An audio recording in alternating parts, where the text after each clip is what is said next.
presentation. So we still didn't get the presentation. If you share with us, it will really Not, helpful for understanding. yes, sir. Already, I think I have given to the team, sir. The team will be circulating. Yeah, yes. Why? Because the 2 days class was happened. We didn't take the notes. If the presentation is available, we can refer. We can uh, uh, recall the what the session was happened, what knowledge we gained. So that would be very helpful for us if the presentation we got. Why it is? If any doubts, we can ask these 2 days. Okay, sir. Noted. Because I was on personal leave last couple of days and I gave the notes only by Friday. So I think they would have not circulated. Maybe today or tomorrow they will be circulating to the group, sir. Yes, sir. Also, I request to you, uh, is this possible to circulate tomorrow morning, sir? Why? Because tomorrow is the last day class. So if any doubts, we can easily ask them.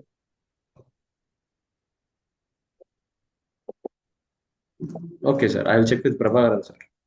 Yeah, I will please, discuss sir. with Prabhakaran, sir, and update you. That would be very helpful for us. Thank you, sir. Sure, sir. Noted. Noted.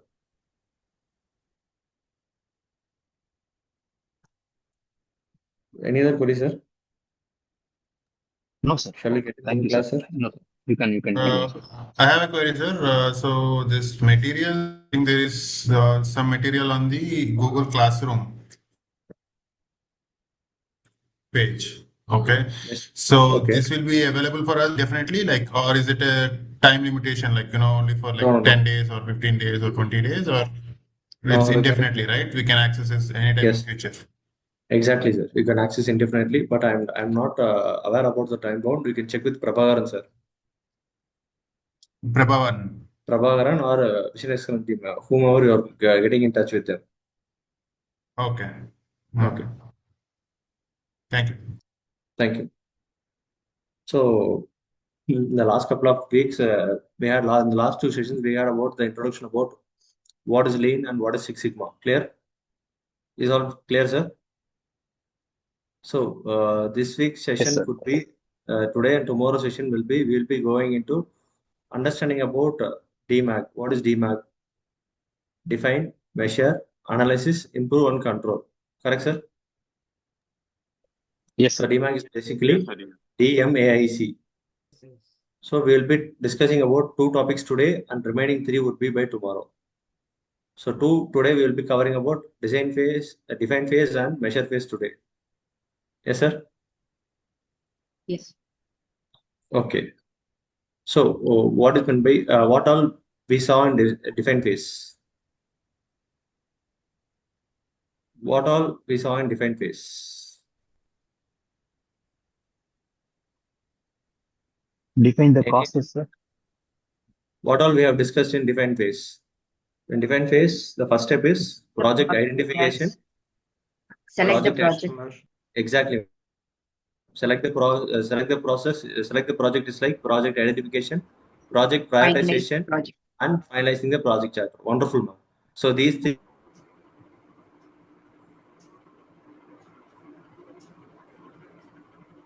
Okay.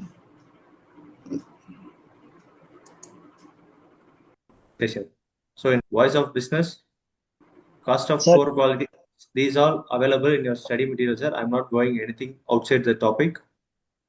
So sir, I'm we just, didn't get your voice. Just for 30 am I seconds. audible, sir? Now okay, sir. Now okay. Okay, I think there is a network issue. 1 minute.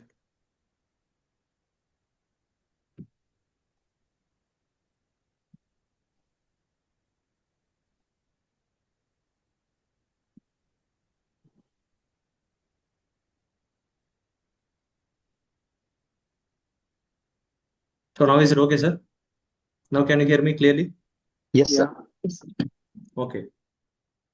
So today we will be discussing about in project identification phase we have voice of customer, voice of business, cost of poor quality, CTQ, then brainstorming. In project prioritization phase we have Correct. about Pareto analysis and project prioritization matrix. And project approval we have project charter and We are not able to see any screen. Are you sharing I some have screen?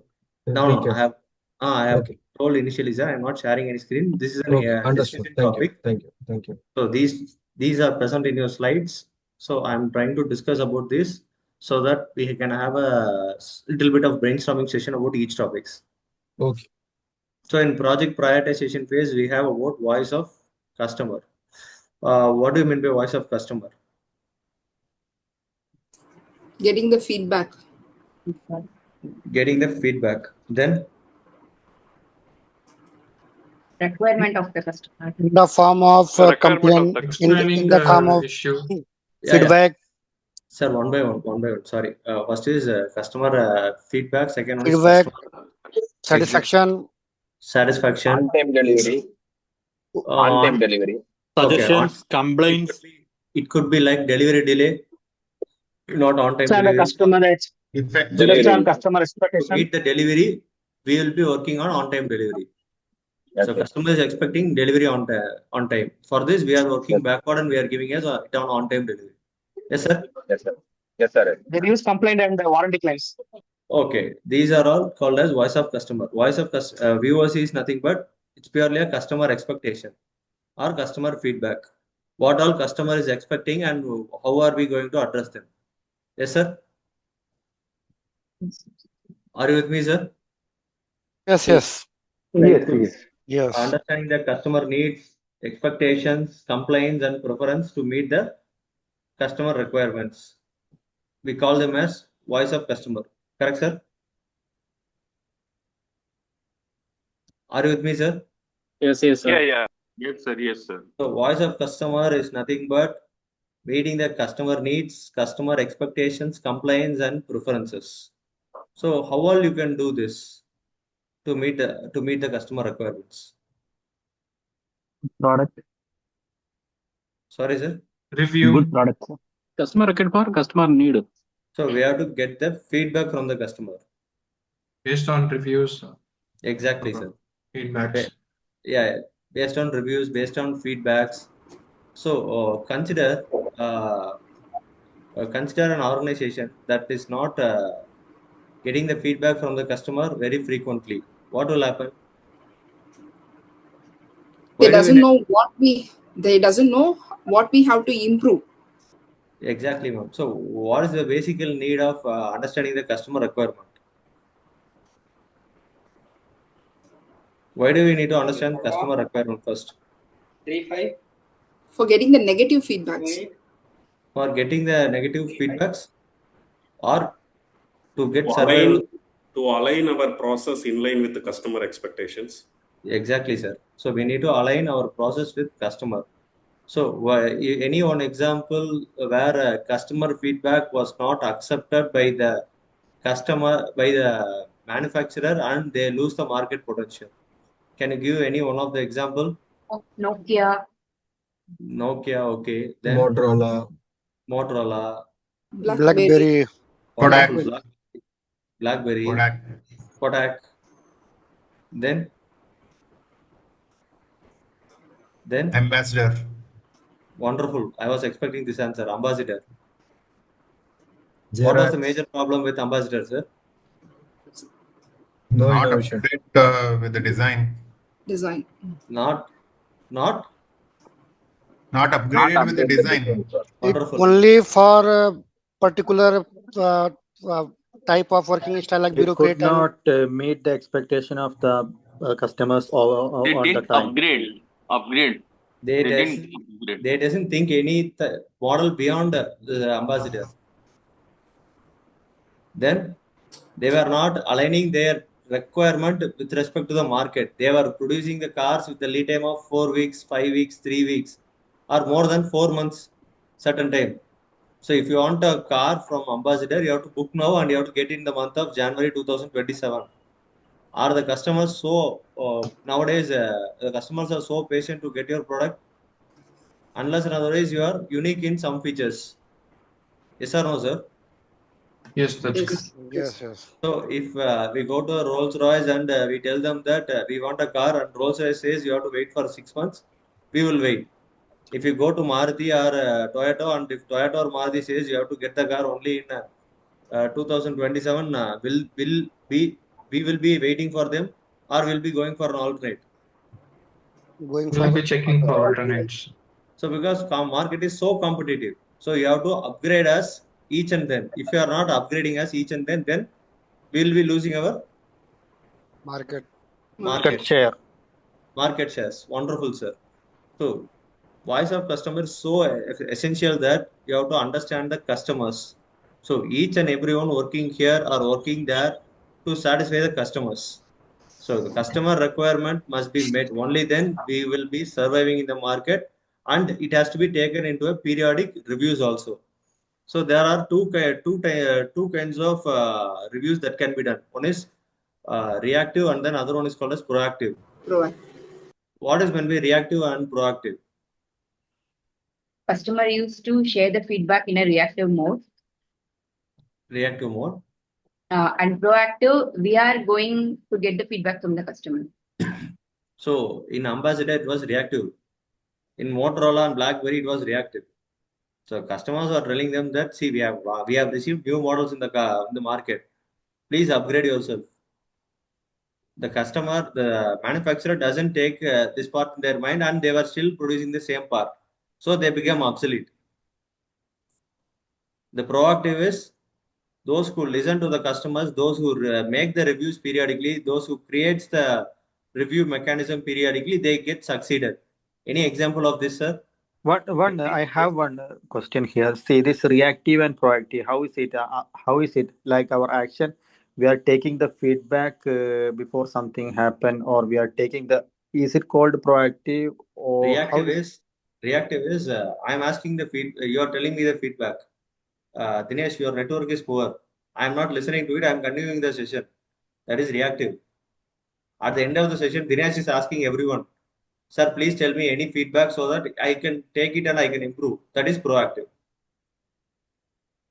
Okay, understood. So you are telling me something and I have to receive it and I have to work for it. That is reactive. Proactive is you say, I am going to you in person, I am getting your feedback through some review mechanisms and understanding it. So it could be like online reviews. So whenever you order food, the Zomato, Swiggy ask us to rate themselves. Whenever you are getting a new application in your Play Store, it asks us to review us. Whenever you are getting any online products from any online platform, they get the reviews. Whenever you order food in your hotel, they ask for the review. So what is the purpose of having reviews? To understand the expectation, whether it is met or it's not Improvement purpose to improve To the build quality. the customer relationship. To improvement purpose. Exactly. So here the whole idea is we are producing a product or part or process where we are trying to pull everyone into the system to get ourselves aligned, whether the product is up to the market or not. So this is called as voice of Customer. So here in voice of customer, we get feedback from customer. Customer can be internal or external. Both. Wonderful. Can be both, no? Both. Wonderful. So internal can be the work whom you are trying to give. So example for sales, who is the customer? For sales, the real customer is the outside customer, but for manufacturing, sales is the internal customer. Exactly. So it is a chain of link. For manufacturing, for assembly, manufacturing will be the customer. For manufacturing, stores and purchase will be the customer. For purchase, planning will be the customer. For planning, once again, sales will be the customer. So here all, it's a interlinked connection. Clear, sir? So the review mechanism is not applicable only for external, it should be for internal. So if you are not understanding your internal customers, there will be a collapse inside your team. If you are not understanding your external customers, you will be out of market. Clear, sir? Yes. So VOC is clear, sir, now? Are you clear with VOC, voice of customer? Yes. I see only one thumbs up in the chat. I see only one thumbs up comes. That's just a joke. Thank you, sir. Now your screen full. I think you are all seeing. Thank you, sir. So next is voice of business. What is meant by voice of business? Voice of customer is getting customer feedback. Voice of business is Internal, within the business, how we are performing on the targets, rework, scrap, variance, Reduce operation cost. improve profitability. Management expectation. wonderful, sir. Here it comes to the management.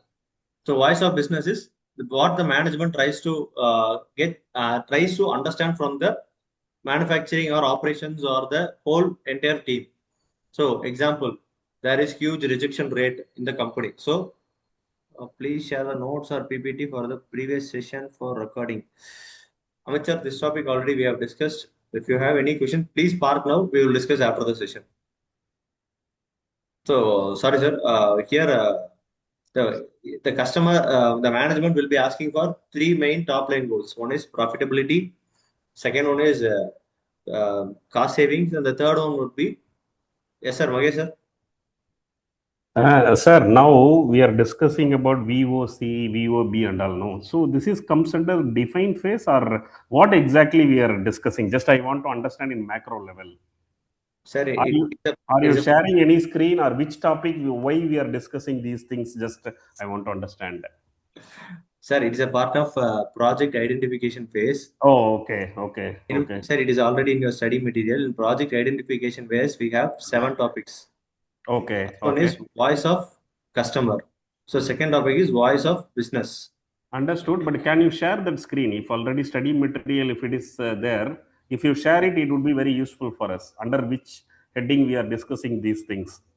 Sir, there is only one slide that is available. So instead of having discussion, I thought we can have a team as a discussion. So I don't understood, but yeah, this is very useful. Yeah. Thanks. Okay.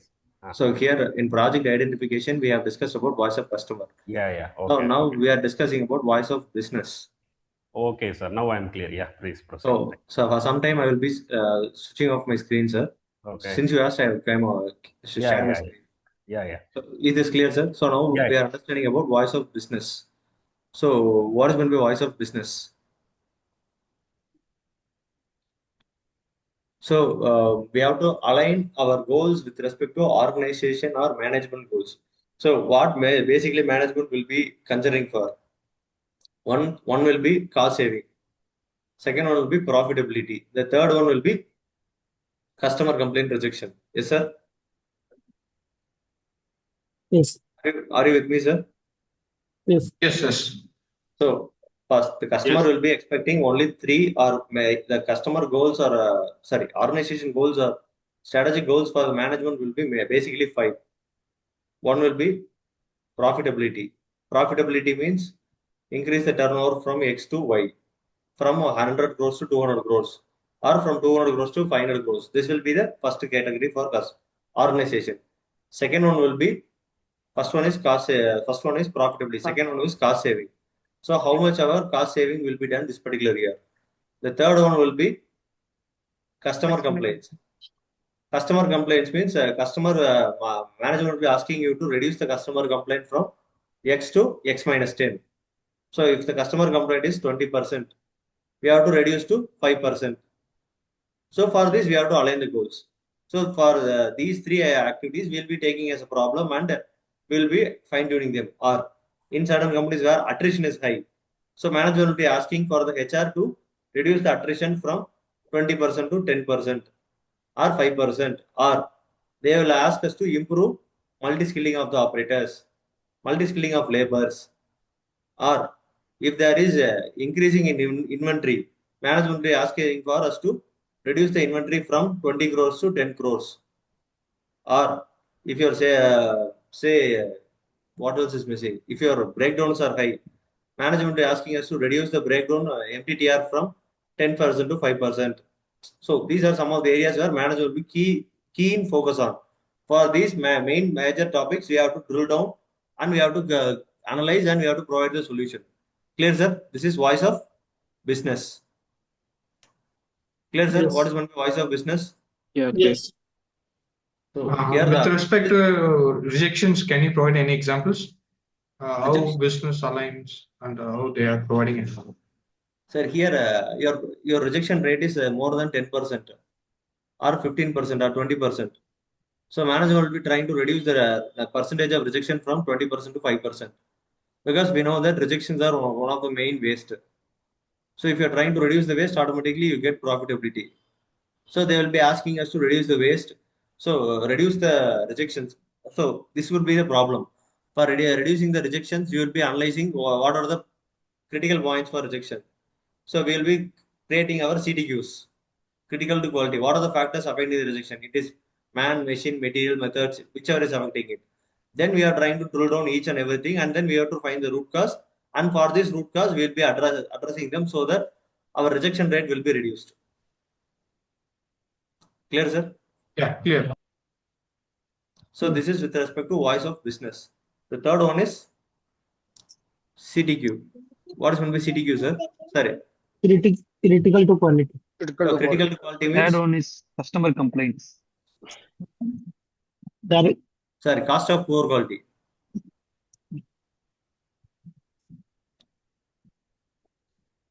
Oh, sorry. Sorry. I missed it. Customer complaints. So here the customer complaints are, you're talking about organization goals, correct, sir? Vinay, sir? Yes, sir. Regarding customer complaints. So at present, we are receiving more material shortage during the election time. So we have to make a point and we have to address the missing parts at the assembly stage. So if there is any missing parts at the time of erection, we find there is a delay in erection days. So here we will be setting the target as we have to reduce the erection days from 10 days to 5 days. So if we are trying to reduce the erection days, so here we have to make everything in line that we don't have customer complaints at the site. Or if there is any, we have to analyze where is the most number of customer complaints. Example, part mismatch, quantity mismatch, poor packing, improper, deliver in wrong location. So these could be some of the parameters that, so I have faced one situation where we are placing an order we have received an order from a customer, but we have delivered the order to the other customer because our salesperson has wrongly choose the bill to ship to address. So these could be some of the areas where you have to concentrate more so that once when we get the order, it should be automatically the order should be converted into sale order than having a manual intervention. So we have to analyze that how many parts are missing, how many with alternate part received, how many parts were sent without quality inspection, how many parts were obsolete parts, how many parts doesn't have any identification, how many parts were wrongly sent because of BOM error. Then the alternate could be color mismatch. Then components missing, wrongly delivered, delay in dispatching the part. So we can take these as the criteria and we can try to analyze so that we can try to reduce the customer complaint percentage from 5% to 2% or 1%. Or example, if you are receiving 100 complaints in a month, so on average, you are getting 500 complaints for 6 months. So you are having a target of 50 complaints or 20 complaints is a benchmark and you are trying to work for it. Clear, sir? Vinay, Yes, sir, sir. clear, sir? Yes, sir. Yes, sir. Yes, sir. Sir, are you sharing your screen, sir? Dinesh, sir? You want me to share my screen, sir? I have not shared anything, sir. It is a blank slide. Okay, sir. Yes, sir. Now can able to see. Yeah. So the next one is cost of poor quality, sir. Third one is cost of poor quality. Cost of poor quality, we have seen. What are the parameters that are affecting the quality? Like defects, rejections, reworks, everything. So we have to analyze them and we have to correct it. Yes, sir? Are you with me, sir? Can you hear me, Yes, sir? yes. I'm getting only 1 or 2 feedback, sir. Yes, sir. Yes, sir. Yes, sir. The third one could be, sir, since it is discussion, I'm switching off my screen rather than having an interaction, sir. So please participate. So what is meant by CTQ, sir? What is meant by CTQ? Critical to quality. What is meant by critical to quality, sir? The parameters which are directly affects the customer use. It may be fitment, function, or something. So in other words, it could be like converting the customer needs into a measurable requirement, sir. Yes. Yeah. So converting the customer needs into a measurable requirement. So it is known as critical to quality. Example. So here we are taking an example from FMCG. The customer is asking for a fresh product. So if a customer is asking for a fresh product, what we have to improve? What should we have to improve, sir? If a customer is asking Lead for a... time. Sorry, sir? One other thing is the lead time or quick manufacturing. Lead time means? Reaching the customer. If I make and store Order to and take a delivery. long lead. Sir, Order I to was delivery. not late. Sorry, sir? No, sir, I was not late. I was Can you repeat the question, sir? Maybe it's not very clear. Yeah, it broke a little bit. Okay. The question was critical to quality. We are taking an example from FMCG. Here the customer request is need the product in a fresh condition. Customer Packaging. requests a fresh product. So what could be the critical to quality here? shelf life. Sorry, ma'am? Shelf life. Shelf life. Wonderful, sir. So shelf life means what can you do? How can you improve your shelf life? What could be your CTQ? We should not Define overproduce. Sorry, ma'am? We should not overproduce. Here overproduce will not be the CTQ. Since customer is requesting for a fresh product, Their shelf texture, taste, packaging.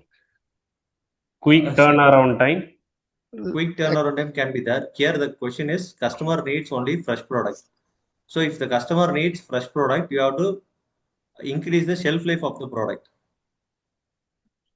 So here the critical to quality is you have to produce a product with minimum shelf life of 1 month, 2 months, or 3 6 months. months or 12 months. So whenever we go to bakery, we see that the shelf life of the product is 7 days. For certain items, it is 4 days. For vegetables, for grocery items, we see that the package it has a validity of 12 months. So what here, does that mean, shelf life, sir? shelf life is the time bound between it's a like expiry date. It will be valid only for 6 months or 1 month. Beyond that, it gets obsolete or it gets decayed. So it can be both in that case, right? It can be shelf life or it can be faster delivery. If I can deliver in 2 days as fresh, it's still fine. If the shelf life is only 2 or 3 days. Exactly, sir. But in FMCG, you are not producing part based on our needs. We produce the part, it's a make to stock concept. You produce the part, whenever the customer needs, it goes on by. So here, even if you are improving the delivery lead time also, it is not going to help the customer. So it could be a counterpart also, but here the question was, your customer is asking only for the fresh product. So nowadays we are asking for organic products. So what could be the CTQ? Parts should be from chemicals. Yes, sir. For example, the 1 month is Yes, sir. order was placed. Yes, sir. Can you hear me, sir? Yes, sir. Tell me, sir. Yes, thank you. Sir, for shelf life, the 1 month is the expiry date for the product.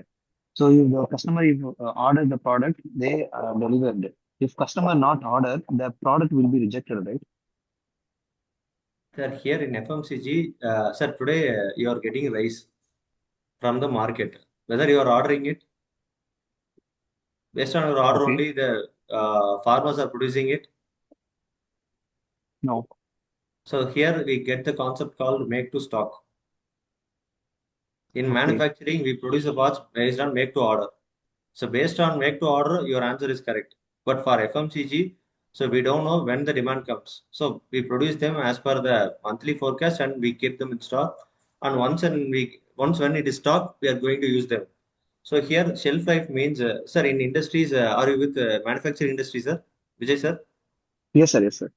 So we know about rubber products and paints, chemicals, everything. Yes, sir? Yes, sir. Yes, sir. So what is the expiry date, sir? There is no expiry dates. I think. No No expiry date, sir. Please read I it. think 2 or 3 years like that, sir. Yeah, everything has a So expiry that is called date. as shelf life. In 3 months. So that is example. Since you have told 2, 3, that time frequency is called a shelf life. A rubber product will have a shelf life of 6 months, maximum 1 year. For chemicals, everything we will have a shelf life of 1 to 2 years. Beyond that, it will be expiring it. So every product will have shelf life. Like tapes and all, if you procure, it will have shelf life of 6 months to 1 year. After then, the adhesive strength will be low.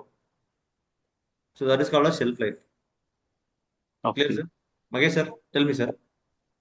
Sir, just I have one doubt. For example, Yes, sir. In FMCG, we will take a product of milk product we can take. Okay. Yes, sir. So Okay, here, yes, of course, as you said, customer needs fresh product. But in this case, we cannot increase the shelf life, right? Because it is the nature of product. You said CTQ is to make the long shelf life product. But all the cases, we cannot increase the shelf life, right? At So least in that case, quick delivery and proper storage is the CTQ, right? exactly, sir. How we can increase the shelf life? Exactly, sir. But the No, packet milk, by adding some preservatives or you can by improve the shelf some life. technologies, we can increase the shelf life also. So Milk. if we look at products like milk, for an example, that was the example which has been given in here.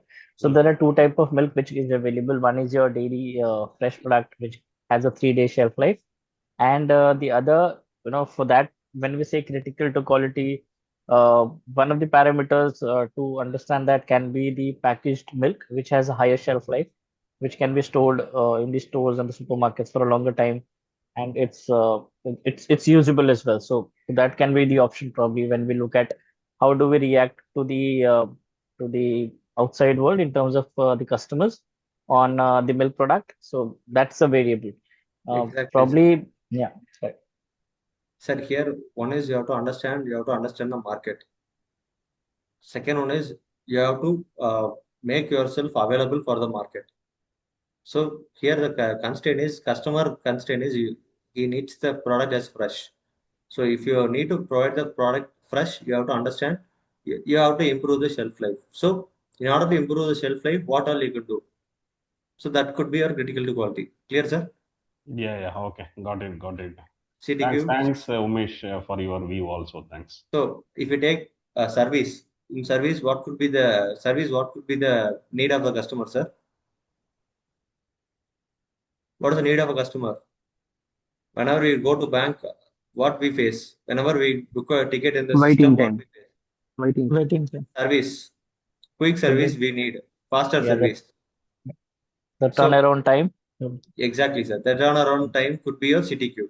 The turnaround time could be 1 minute, 30 seconds, or 1 hour. So that could be a CTQ. Yes, sir. Yes. Am I with you, sir? Are you clear, sir? CTQ for a service industry.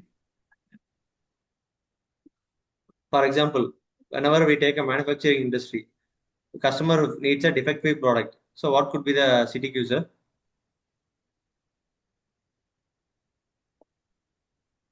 Sorry, are you asking customer needs a defect? What Customer kind needs of a question? customer needs a quality product in manufacturing. So your CTQ is to produce a Zero. product free Product is from defect. defect free. Exactly. Defect-free product. So we are clear with what is meant with CTQ, sir. Is CTQ clear to all, sir? Yes. Clear. Yes. So for CTQ, we know about y equal to f of x. We have discussed last week. Then we know about brainstorming also. So brainstorming is what is meant by brainstorming, sir? A collaborative discussion To find amongst the each other process to find a solution. So it's a team generator idea. It's a team generator idea where we have a team, we discuss them, and we come out of solutions. Yes, sir. Yes. So we have discussed about voice of customer, voice of business, cost of poor quality, CTQ, and we know Y is f of x, and then we know about brainstorming. Okay, now, yes, sir. Perumal, sir. Just I want to highlight this. Last week, when we are ending the session with you, we discussed about up to the CTQ and Y equal to f of x. We are not discussed about brainstorming, Kano model or Pareto, etc. Even though it was not discussed in the following session also. So some briefing on this topic will be good for us. Okay, sir. Kano model alone, I will discuss you after the post session. So Okay, thank you. brainstorming is nothing but what we are doing is called as a brainstorming session. So like Umesh had come with some answers, like we can have some preservatives. We had a question from I forgot the name. Sir, who was the one who was asking about milk, sir? Is that Vinay, sir? Yeah, I have Mangesh. asked, sir. This Sorry, side, Magesh. Magesh. Yeah, Magesh. yeah. Yeah, Magesh, sir, I have asked a question as we need to improve the customer needs a fresh product is the question. So for this, we came with some brainstorming sessions like increase the shelf life, or we can improve the packaging, we can improve the deliveries. These are called as brainstormings.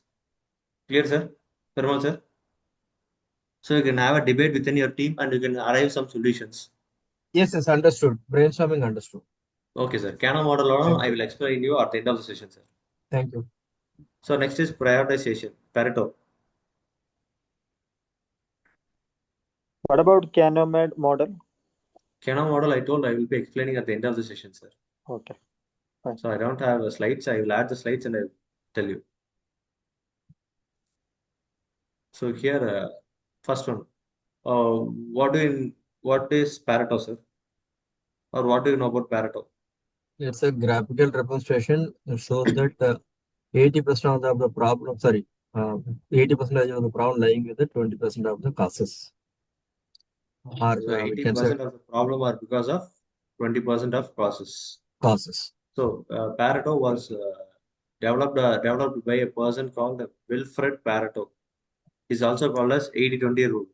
So Wilfred Pareto believed that the 80% of the problems are because of only 20% of causes. So what does this mean? 80% and 80% of the problem are because of 20% of causes. What do you mean by 80% of the problems are because of 20% of causes? Can anyone brief, sir? Most of the causes for the defects are same. So if we can address these issues, we can reduce the defects. Basically, you can prioritize the problem. So first one is you can prioritize the problem. Any other answer, sir?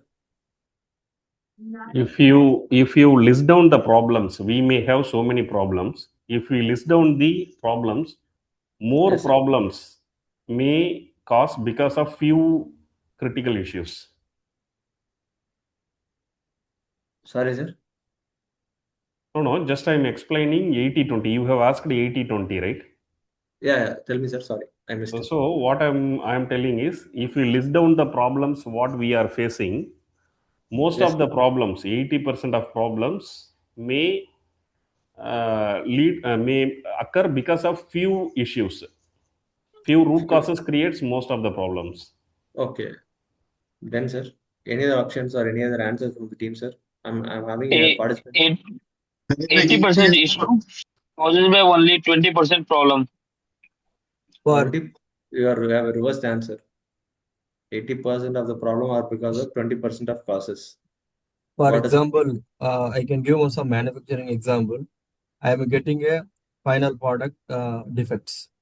Yes, I am sir. getting a on process rejections. I Okay, am sir. getting a some input defects. So if you connect sir. everything, all may be related to the input material. Okay. So the many problems leads to the one cause. So that is one of the example I can relate. Okay. I think okay, sir. We can discuss. Next, sir. I think it's the most cheapest way to fix the issues because you know the biggest problem, you work on it, you improve the quality, and the investment or the resources the organization is putting is minimal. Okay, sir. Any other answer, sir? Identifying the most impactable problem. So there was a number of and was finding a occurred. solution. Yeah, 1 minute, sir. Abhinav, yes, ma'am. Yeah, identifying the most impactable problem and focusing on the solution to resolve the problem. So how could you identify the problem? We need to sort out which is creating more impact, and So we how need to resolve it. How do you identify which is the most impacting problem? Based on the risk matrix or risk priority number. That you are going for FMEA, sir. Now we are in Pareto. Dinesh, first we have to list out the problems. I'm saying just if you can correct me if I'm wrong. See, first we have to list out the problems and we have to give a percentage for all the problems and which percentage is high and we have to identify the root cause. So most probably the 80% of the problem will come from this 20% of mistakes, whatever we're doing. So we have to correct it. That's what I'm thinking. Okay, sir. So Yeah. So basically, basically when we do an analysis of and the issues what we work on a project ideally.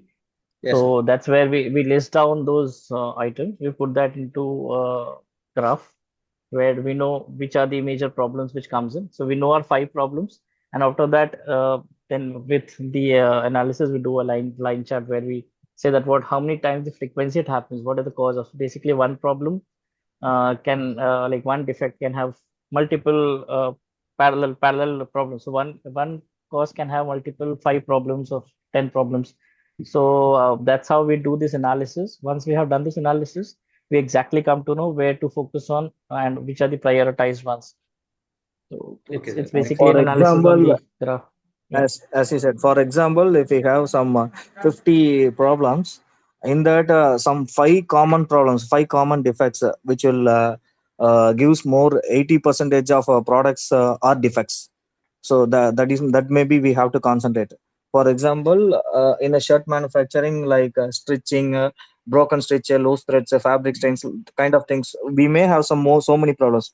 But if you put it in ascending order, most of the problems will come from some 2 or 3 errors what we are doing. So we have to concentrate on those things. That's what a 20% of problems will give 80% of these things. Wonderful, sir. So we had plenty of discussions between the team.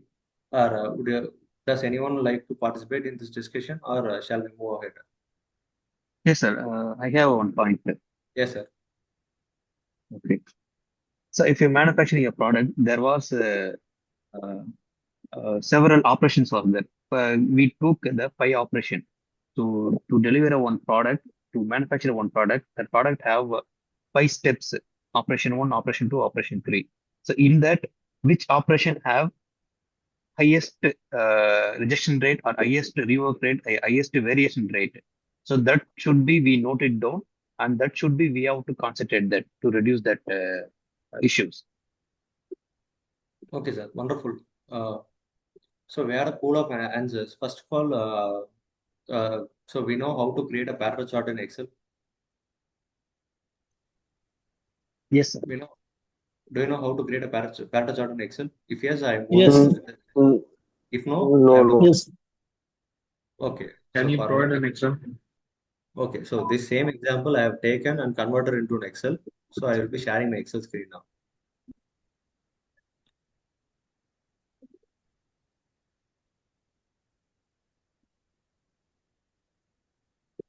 And then we will go for Vijay sir examples also. How to create a Pareto for Vijay sir's example. So is my screen visible, sir? Yes. Yes. So first we have to identify the problem. So what are the problems and what is the number of count we have received? So example, if you are taking Vijay sir's example, Vijay sir. Yes, sir. Yes. So I'm hiding my screen.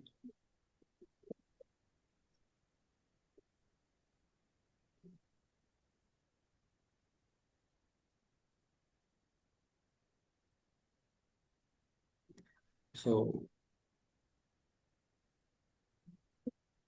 here we are taking as 5 operations, like operation 1 to operation 7. We have 7 operations in our example. So we find that the number of defects are, so we have 7 operations. We found that the number of defects in operation 1 are, any answers, sir? Any rough guesses? So raw material cutting? No. We are just counting the number of defects in operation 1. We put Any two. just say numbers 50. Operation 10, 80 or 90, 70, 40, 30, 20, 100. And then we have around operation 7 with 10. Is it clear, sir? Till now it is clear, sir. So Yes, we have analyzed the data that how many number of defects happening in each operation. Yes. So we have collected data for 7 operations. We have listed out the defect rate. Till now it is clear, sir. Yeah, clear. So now we are finding the cumulative total. 50, So 140. It is 140. Till now it is clear, sir. Yes. So now we are trying to find out the percentage. We are trying to find the percentage divided by the cumulative value. 340. Divided by 340. 340. So it is 14%. I think I have gone wrong. Sorry. This if cumulative divided by percentage total. Okay, sir. So here the formula is cumulative divided by cumulative highest value. Clear, sir? 50 divided by 340, 140 divided by 340, 180 divided by 340. Clear, sir? So now we are sorting them in descending order.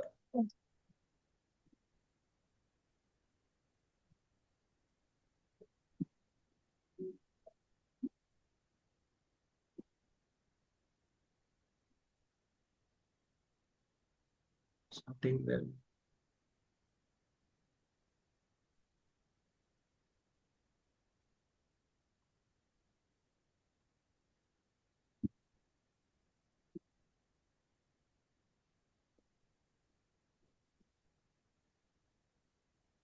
Sir, why are we taking the cumulative defects upon the total defects? Because, I mean, for Pareto rule, we need to understand what is that Sir, the highest cumulative defect out of the total defects, correct? So cumulative is nothing but we are trying to understand. I think I have made some mistakes, sir. Sorry. We have taken the cumulative and I'm trying to find out the percentage. 1 minute.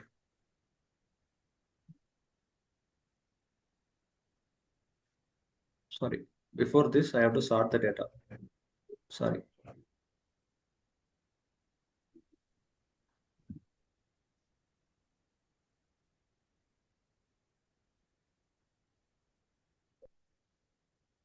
So first we have to identify the defects and then we are trying to sort them. Because sorting helps us to identify that maximum defects are lies in which zone.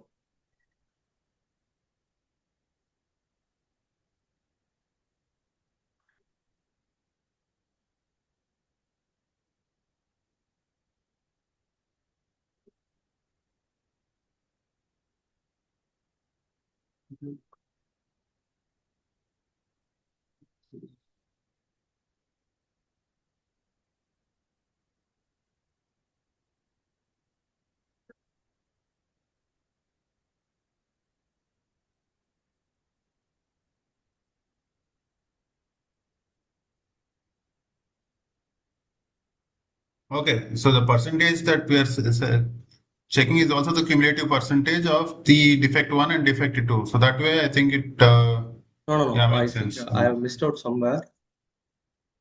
It is all correct here. So here the percentage is coming to 100, but I am missing somewhere here. It is coming in a reversal manner. So these should be in a higher percentage and this should be in a lower percentage. So it is 100% correct. Okay, sorry, it is correct. So I'm creating a Pareto chart. So first what we have done is we have sorted them in high ascending to descending. Then we have calculated the cumulative and then we are calculating the percentage for cumulative percentage against each cell. Till now it is clear, sir?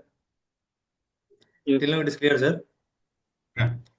Now then we are trying to use charts. So in charts, if you go, we will be having a chart called cluster Pareto chart, or if it is not there, you can go for column charts, and then you can go for combo charts. So here it is available in Excel. So I will just draw the plots, and then I'm trying to add value to here. So what is Pareto principle? What is meant by Pareto principle, sir? 80-20. 80-20. So Pareto is basically 80% of the problems are because of 20% of the cost. 20%. So if you want to correct your system, do you need to correct them 100% or you can address the major issues? Address the major issue. Major issue. So how to find the major issues? The items that are above 100%, up to 80% are the major costs. So here in our case, what are the major causes? Operation 6. First 4. Operation 6. Clear, sir? So out of 7 operations, if you are correcting the defects percentage in operation 5, operation 6, operation 2, operation 1 and operation 3, we can reduce the defects rate. Clear, sir? Yes. Here we have calculated the number of defects in each operation. So now we are taking operation 1 where we have around 23% of rejection. In operation 5, operation 2, we have around cumulative of 55.9%. So now we are trying to drill down again. So in operation 5, what are the defects we have? We are trying to list down them again, and we are trying to prepare another Pareto. So now, Vijay sir, help me here. Here, like raw material rejection, 40 parts. Then, Vijay sir? Yes, sir. Yes, sir. So line and Change over time. oversize. Yeah, okay. Change over time.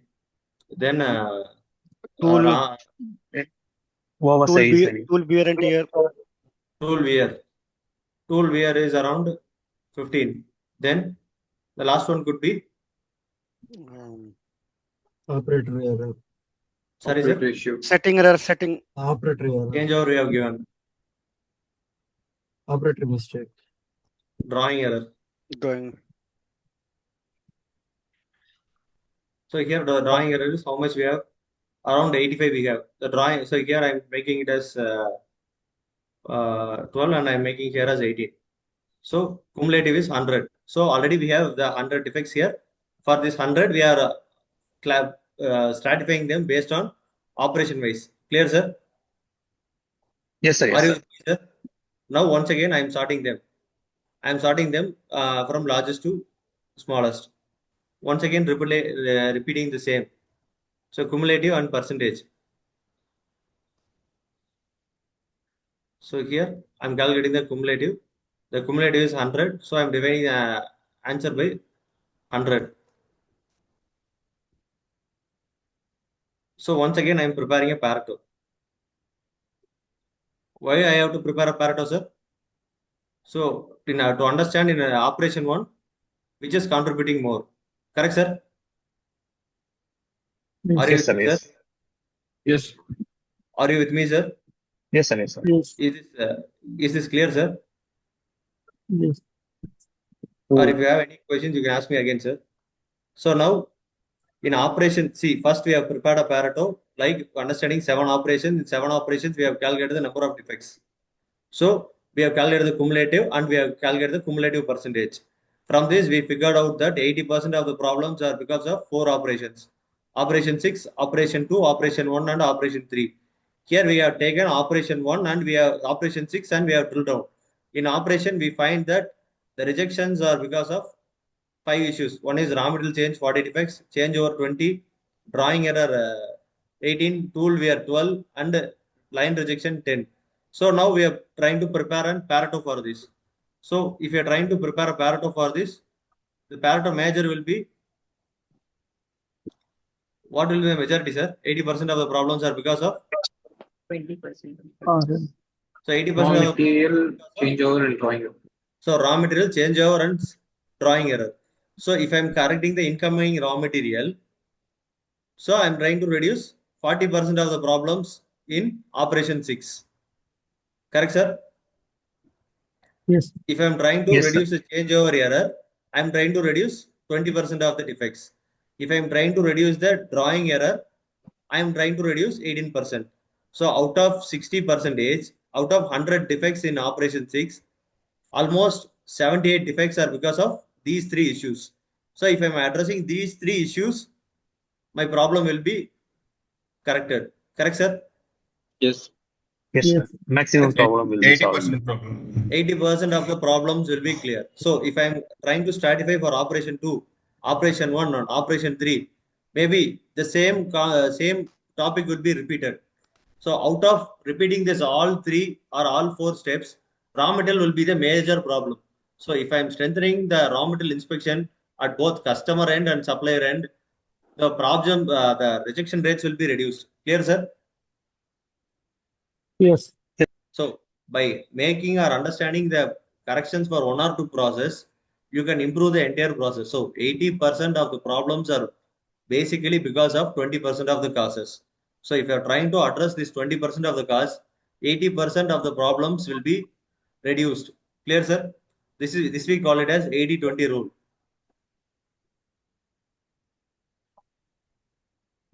Clear, sir? Are you with me, sir? Yes. Clear. Yes. Clear, sir? Clear. Clear. I'm getting 1 or 2 response, sir. Yes, sir. Clear. Yes, sir. Clear. So this is how an Pareto works. So I have showed you a live example how Pareto works based on Vijay sir's example. So you can try your Pareto based on your case study, your problems or your issues. So if I'm taking another problem or any other problems with respect to service or FMCG, you can tell me. So I have one doubt in there. Yes, sir. So the problem percentage, is there any value is there, sir? Which means above 80% and above 70% of problem only 80. can 80, sir. Pareto, sir. 80%. You have to mark 80% them only. close to 80%. Okay. So you have to mark them to 80%. Because Okay. these 20% doesn't contribute much more. Because these are like peanuts. So if you are trying to address these 80% of the problems, then your problem will be solved. Okay, sir. Great, sir. Thank you. Yes, sir. Magesh, sir? Sir, just I have one doubt here. Pareto 80-20 is very clear, but just in Six Sigma level, we are talking about the ppm of 3.4 and all, right? Yes, so sir. while practicing for Six Sigma and all, Pareto will be useful, or we have to work more than that? Because here we are focusing only on 80% of problems, we are trying to focus it. But still, even if we focus 80% of problem, we may not end up with expectations of Six Sigma, right? So what level Pareto to be used? Any idea just Sir, for the understanding? now in DMAG, in which level we are, sir? Define phase. Define phase. In define phase, what we are trying to do, sir? To fix the project problems. Problem. To identify the problem. To identify Yes. the problem, we are using Pareto. Okay. So we had a problem like we have rejections in our organization. We have to reduce the rejections in our organization from. So we have a problem that we have to reduce the rejection percentage or defects percentage from 20% to 10%. So this is our problem statement. From this problem statement, we need to identify what are the problems contributing in large level or higher percentage. So to analyze this, we need a tool. Correct, sir? Yeah, yes, correct. That tool is Pareto. Okay. But still, Sir, Magesh, sir, yes, sir. I have small feedback, sir. So once we apply this process through the DMAC process, the whole DMAC process, we at the end of the stage we will be in a control phase, right? The process will be stabilized. So Exactly. next time, I think we will actually go through the whole process again. So this we can probably apply the same Pareto rule once again, and then once we keep doing that, I think we will achieve the Six Sigma level where the defects are down to like 3 point something over 10 million, right? that is different, and DMAG is that is different, and Pareto is different also. So here you have taken a next topic will be problem statement, project charter. So in project charter, what you will be having is you will be having a business case. Then you will be having a problem statement. Then you will be having a project timeline. Then you will be having a project time next to project timeline. Then we will be having a project closure. So in problem statement, you have to define what is the problem. To define the problem, we have defined already that problem to reduce the defects from 20% to 10%. So we have defined the problem. So now we have to collect the data for this problem. So for collecting the problem, as Vijay Kumar sir given a right example, we have 7 processes in our organization. Out of 7, we are trying to identify the defects in each level, each operation. And then after identifying the defects in each operation, we are trying to drill down. So for drilling down or to identify or focus on which operation the defects are more, we are using Pareto. Yes, sir, that is understood. Like what Mahesh sir is also trying to ask, or even I have the same understanding or the question is that how do we reach 99.997% of Six Sigma level by this process? Sir, first we are identifying the problem. After identifying the problem, we will be going for measure phase. In measure phase, we will be using some Six Sigma tools like we have discussed about DPMO, DPO. Then we'll be having few other topics. So we'll be answering them, and then we will be moving from define phase to measure phase. I think GSK is with us. Dinesh, I will also try to add here. Yes, sir. So see, Six Sigma, we are aiming. Good evening, all of you. First of all, myself, Dr. Gopal Sivakumar. So yeah, see, in Six Sigma, we are aiming for higher levels of capability, and we measure the capability at the process level. Because in Six Sigma, we believe that if we improve the process, our product will automatically improve. All of you agree with me on this? Yes. Yes, sir. Yes, sir. Yes, sir. Yes, sir. Yeah. A particular process. See, when you are talking about defects, a single product can have n number of defects, and each defect is actually because of failure of certain process.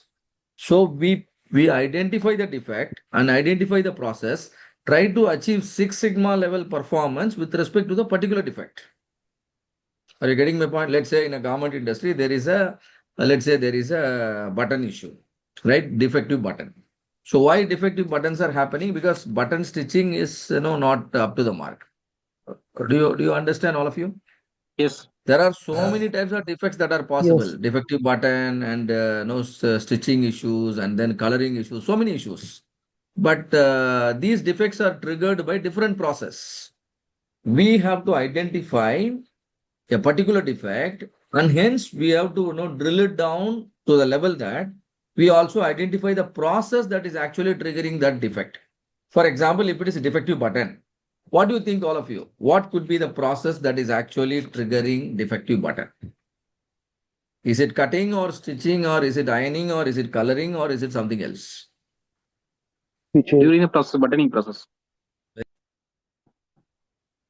Yeah. This is button stitching process. Button stitching is a very simple process, right?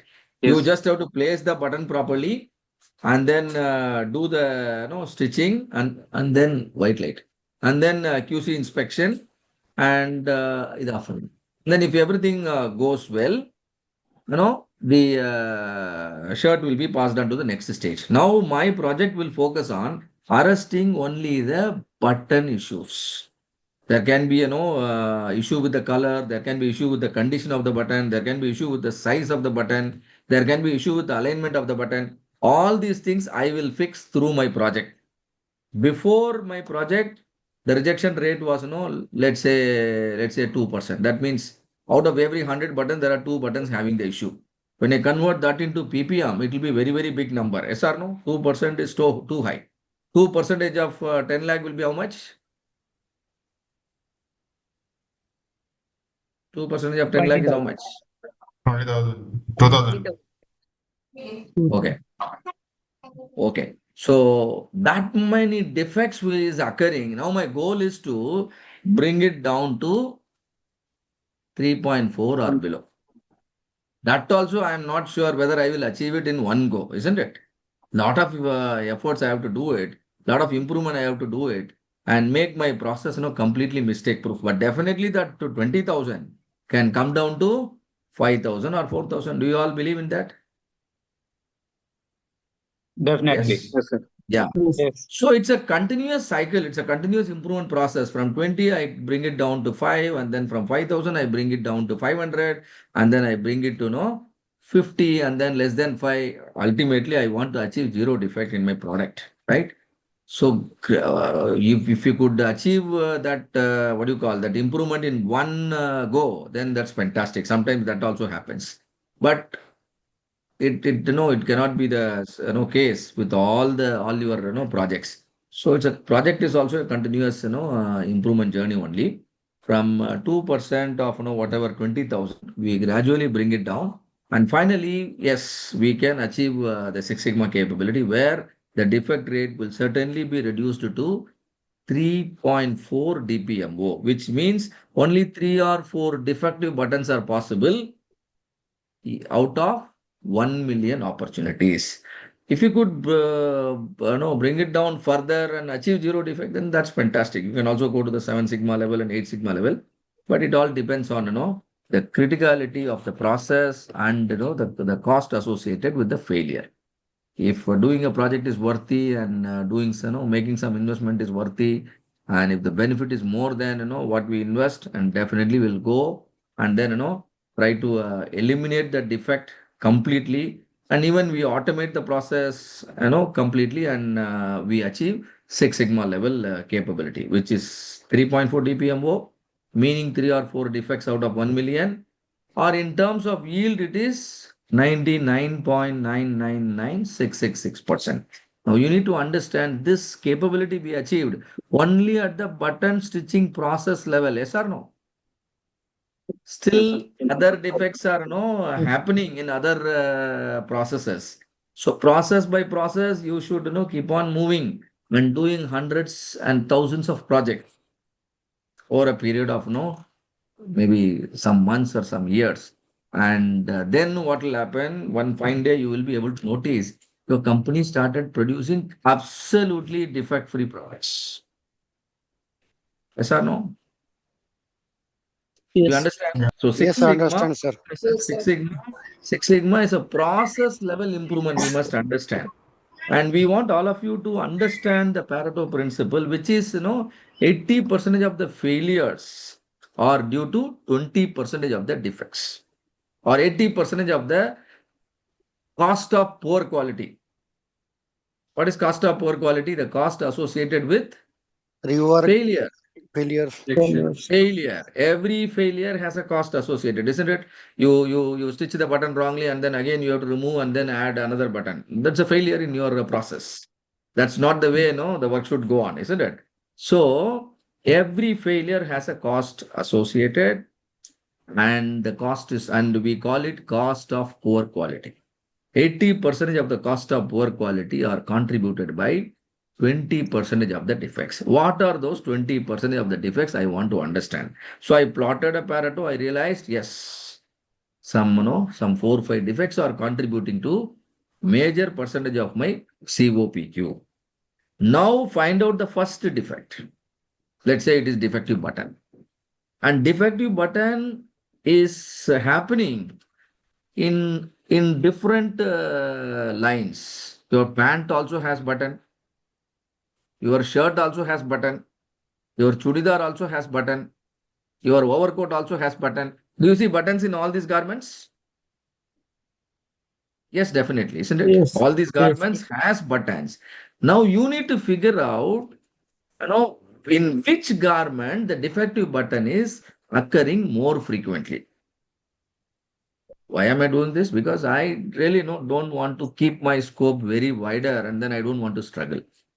I cannot run between several lines just for doing one project. Yes or no? So I find out which line, whether it is pant or shirt or chudidar or overcoat, where the defective button is happening at a higher frequency.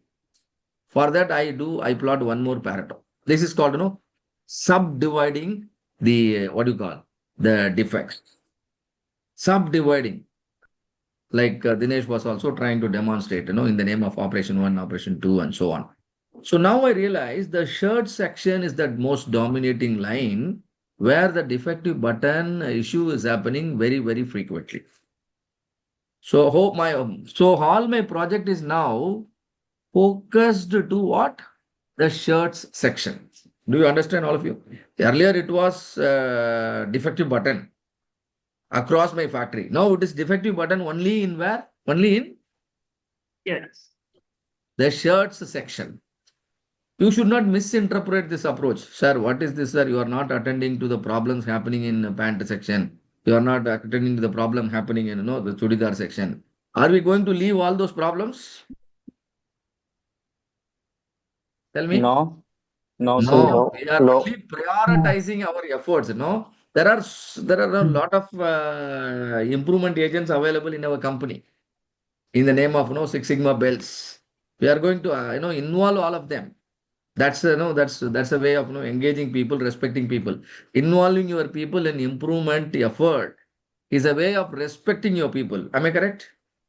The thousands of such management Yes, yes, there, right, sir. improvement agents are there, and yeah, so we really have to identify a hopper full of projects and assign it to all of them. And one way is you can engage multiple project teams and solve multiple projects simultaneously. Another thing is after fixing the problem, sometimes what happens, the solution obtained can be horizontally deployed. Yes or no? How I fixed the button issue in the shirt section? It's a similar machine is used in the pant section also. Stitching button in a shirt and stitching button in a chudidar, what is the difference? Can you see a similarity? No. The size of Right? button. Yeah, maybe the size of button, but the problem is same, and sometimes solution can also be same. Now what will I do? Dinesh, you can mute. You can Size mute. of button and number of Yeah. buttons. Wherever horizontal deployment is possible, through horizontal deployment, that means I'm going to implement the same solution. Let's say I just automated something, or I installed a okay there, or I modified the process step. The same solution will be implemented. So see, we want you to use Pareto for two purposes. One is prioritize your problem. Another thing is categorize your problem. Have you understood this? Prioritize the problem, categorize the problem. Prioritization helps in making, ensuring that you work on the most important project. See, if you want to invest your money, where will you invest? Can you invest your money in, all areas, your friends are recommending? No. Even if it is, few thousands, you would like to invest your money only in the area of your interest. Yes or no? You have certain priority in your life. Yes. Similarly, your organization also has certain priority.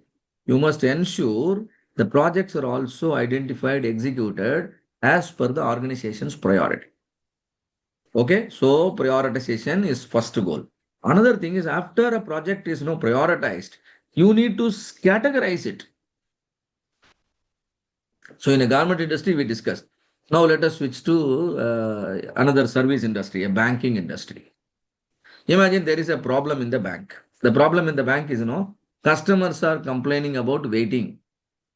Anything I come to the bank, they are making me, wait for a longer time. This is the voice of the customer. Can you identify a CTQ here, all of you?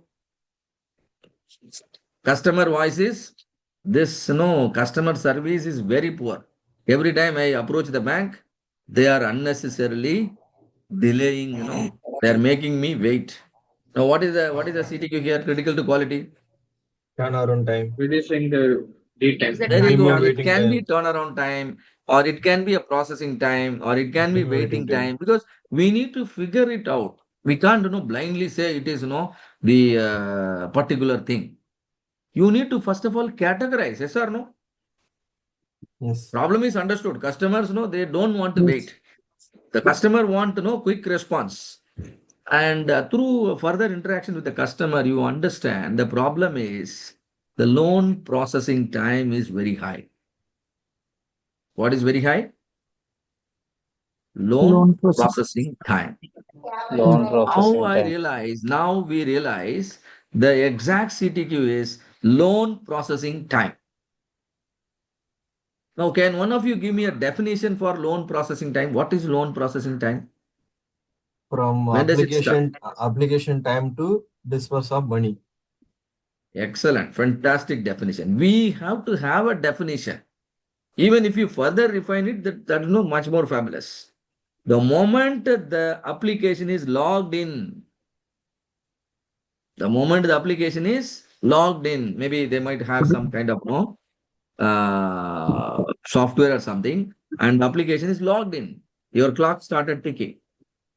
And after processing your application, bank will be making a decision whether the person is eligible, whether a loan can be disbursed or not. One fine day, the customer is receiving a mail. Congratulations, your application is accepted. A loan of 75 lakhs has been sanctioned.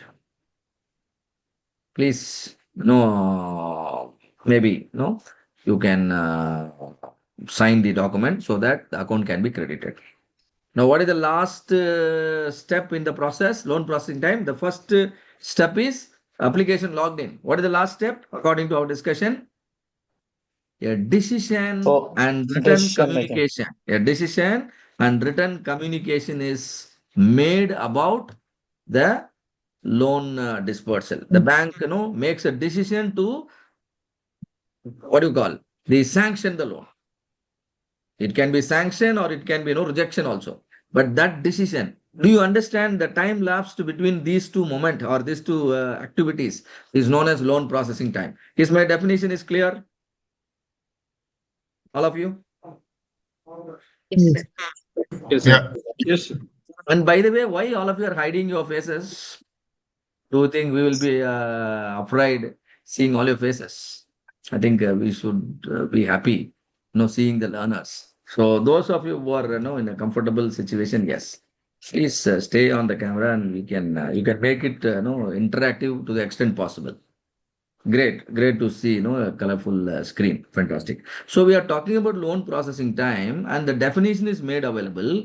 Now, do you really have data to confirm that a problem really exists? Data must be available, yes or no? How can you say loan processing time is the issue?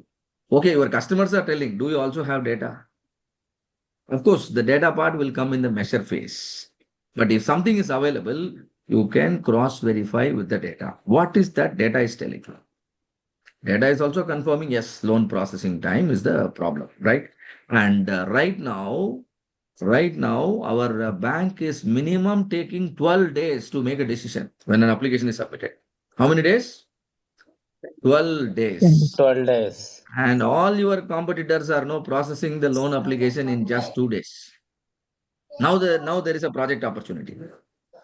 Now there is a project opportunity to bring down the loan processing time from current 12 days to less than 2 days. Are you with me, all of you? Loan processing time is the CTQ in this case. Target is less than 2 days. The unit of measurement is number of days. Days is the unit of measurement. The formula is the time required to the time consumed, from the moment the application is logged till the decision is communicated to the customer. Everything is very clear. Now still there is another thing I told you. Another thing is now customer voice is converted into CTQ and we see a project opportunity. Now you have to subdivide. Okay, loan processing time, I understand. Now when I actually check the bank, there are different types of loans the bank is giving. What are the loans normally bank will be giving? Home loan, personal Loans, Vehicle personal loan. loans, Car loan. vehicle Education loan, loan. car loan, gold loan, mortgage Education. loan, Education loan. education Gold loan, loan. gold gold, loan. There are new types of loan. Every business is nowadays very innovative. They bring new products in different names, right? So all the loans are there. Do you want to solve the problem with respect to all these loans in just one go? Do you think that will be possible for you? No, we have to prioritize, which No. gives Please more don't start profit to the anything business. blindly. Don't start anything very blindly. First, you achieve the needed clarity before you could address the problem. You have to achieve, you have to attain the required clarity. So find out which particular loan section is consuming more time in processing the application. If you have some data it will be available, yes or no, because everything is getting documented in a bank nowadays. Yes. So please tabulate the data and find out which loan section is consuming more number of days. Just you add type 2 column, loan type, current processing time. Like particular loan type, let's say home loan, 12 days. And some other loans, lower number of days. Now you plot one more Pareto. You just have data in 2 columns. One is loan type. The next column is processing time, current processing time. Home loan, how many days it is upcoming? 12 days. Oh, this is 12 dominating. days. Can you see that? Home loan is dominating. No, with 12 days of time. So many things. KYC verification, and then your CIBIL score checking, and there are so many steps involved. And the double approval, triple approval, approval from head office, all those things, are there, and it is taking 12 days. We have drawn, one more level of Pareto. Can you see that? Now this Pareto is telling what? Is passing an important information. What is this passing? The project team should first focus on home loan. Why? For the effort you are putting, the result is going to be phenomenal. It's important or not, your bank will like that idea. Yes or no? Same effort only. If you work on this project and work on another project, the effort is going to be same. 3 months, 5 people, and every day certain number of hours. But the same effort, but when I put the effort in a home loan section, the benefit is going to be very huge. Can you see that? This is called what? Prioritization. Pareto is helping you to prioritize your efforts. You work on vital projects, not trivial projects. You identify the vital improvement areas, not the trivial areas. Same effort or less effort, but benefit to the organization is more. This is how you should actually project your project idea. Then only the company will accept and sponsor will give a green signal for you to do the project. Otherwise, your document, even you propose, your document will be on hold. Then by the time it is getting reviewed, you will lose all the motivation. Yes or no? Now, next level is, okay, it is home loan. Within the home loan also, there are different types of home loans available. Can some of the banking professional here, can you point out what are the loan types within the home loan? Buying a villa, buying a land, buying an apartment, or buying a old apartment, Plot plus construction. plot plus construction, and the mortgage. I want, and I need a top-up loan. Can you see? I already purchased some loan. Now again, I need another 20 lakhs. There are different types of loans sub available as a subcategory under what? Home loan. Home loan. Now you need to find out where the processing time is really high. Why are we doing this? Why not we straight away start doing the project? We need to first understand the problem in detail. Yes or no? Why are you taking this course? Because you want to understand sir. Six Sigma in detail. And you are going to Yes. understand, see how all these tools can be used, how the methodology can be used, and so that how can you apply this framework in your domain. You wanted to have a complete clarity. The same thing you should do while doing a project also. So which is section under home loan? Now you understand, okay, mortgage only is taking too much time. Mortgage loan processing time. Now your project is taking a different shape now. Earlier it was blindly loan processing time. Then it is become, loan processing for home loan section. Now it has become what? The mortgage loan processing time is very high. Do you see your problem gradually becoming, very focused? Oh, another important categorization you have to do. Is this problem happening only in your branch? Because your bank has got 5,000 branches. Is this problem happening, in one particular branch or all branches? All branches. And do you want to solve the problem for all the branches in just 2 months project? Is it possible for you? Will you at least visit all the branches once? Not possible. You must know your constraints. You must also know your capacity and capability and limit the scope. Out of the 5,000 branches our bank is having, a particular branch in Bangalore is experiencing the issue at a higher frequency.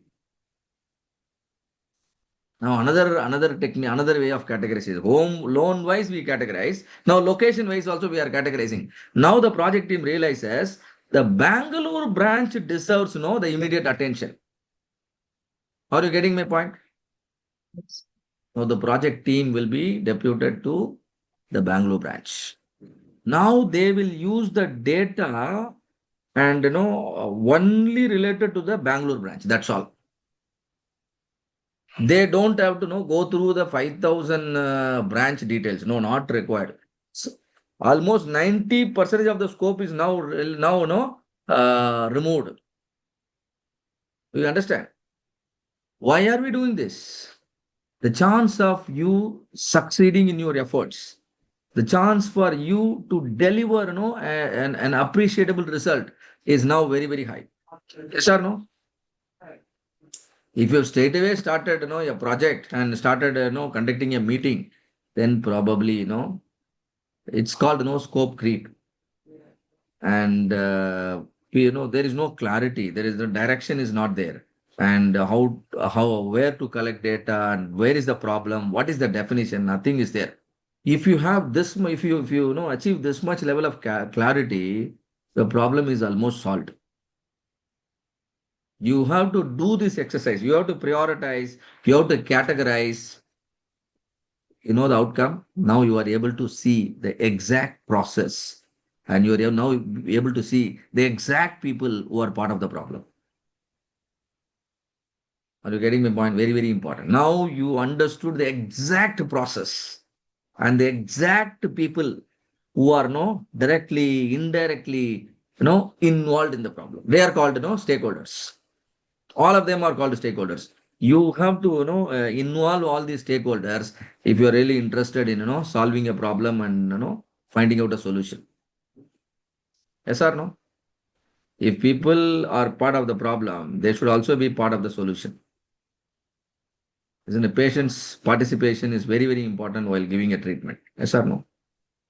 A doctor alone cannot do a treatment, keeping the bed Yes, sir. empty. Possible, yeah.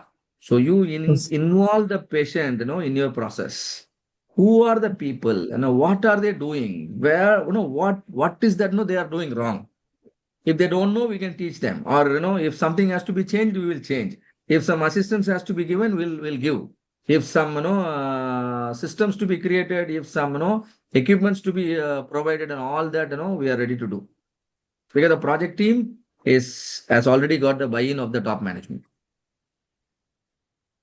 So this is how you must use Pareto. The calculation and all of those things we are teaching you only to help you have the needed knowledge about Pareto. That's it. Nowadays, tools are available. So many tools are available which will directly convert any data into Pareto. You can even put it in ChatGPT and then do it. It will do it. Or you can use Excel and it will create a Pareto. Or there are softwares, isn't it? Your Power BI, your Minitab, SPSS, so many things are there. In the upcoming sessions also, we are going to take you through all these, experiences. And we'll also, completely explain certain case studies. So you will have a complete clarity on what is a Six Sigma project, isn't it? An organization will have hundreds of problems, hundreds of defects, but all these defects are triggered by certain processes. That is that is the underlying idea of Six Sigma. We identify the process, improve the process level, we will achieve Six Sigma capability. If I do a project on defective button, after my project, the defective button almost will be it will almost become invisible in my factory. Then there is that's how we achieve a Six Sigma capability. But Six Sigma capability at a process level, particular defect level, we achieved the Six Sigma capability. Same manner, several project teams will be working over a period of time, and that is a continuous kind of exercise in my company. Then maybe after some point of time, your company will never receive any customer complaints, will never see any defects. That's the time your business is ready for scalability. You can think of automation. You can think of completely digitization. Nowadays, banks are not at all interacting with the customers directly. Yes or no? Everything is happening at the touch of the button. That's all. It's already automated. It's already digitized. The banking operations are already smart. This is the goal in Six Sigma. We want to move from current way of doing the work to smarter way of doing the work. Manufacturing, it is smart manufacturing. Bank, it is smart banking. Whatever it is, our idea is to make it as smart as possible.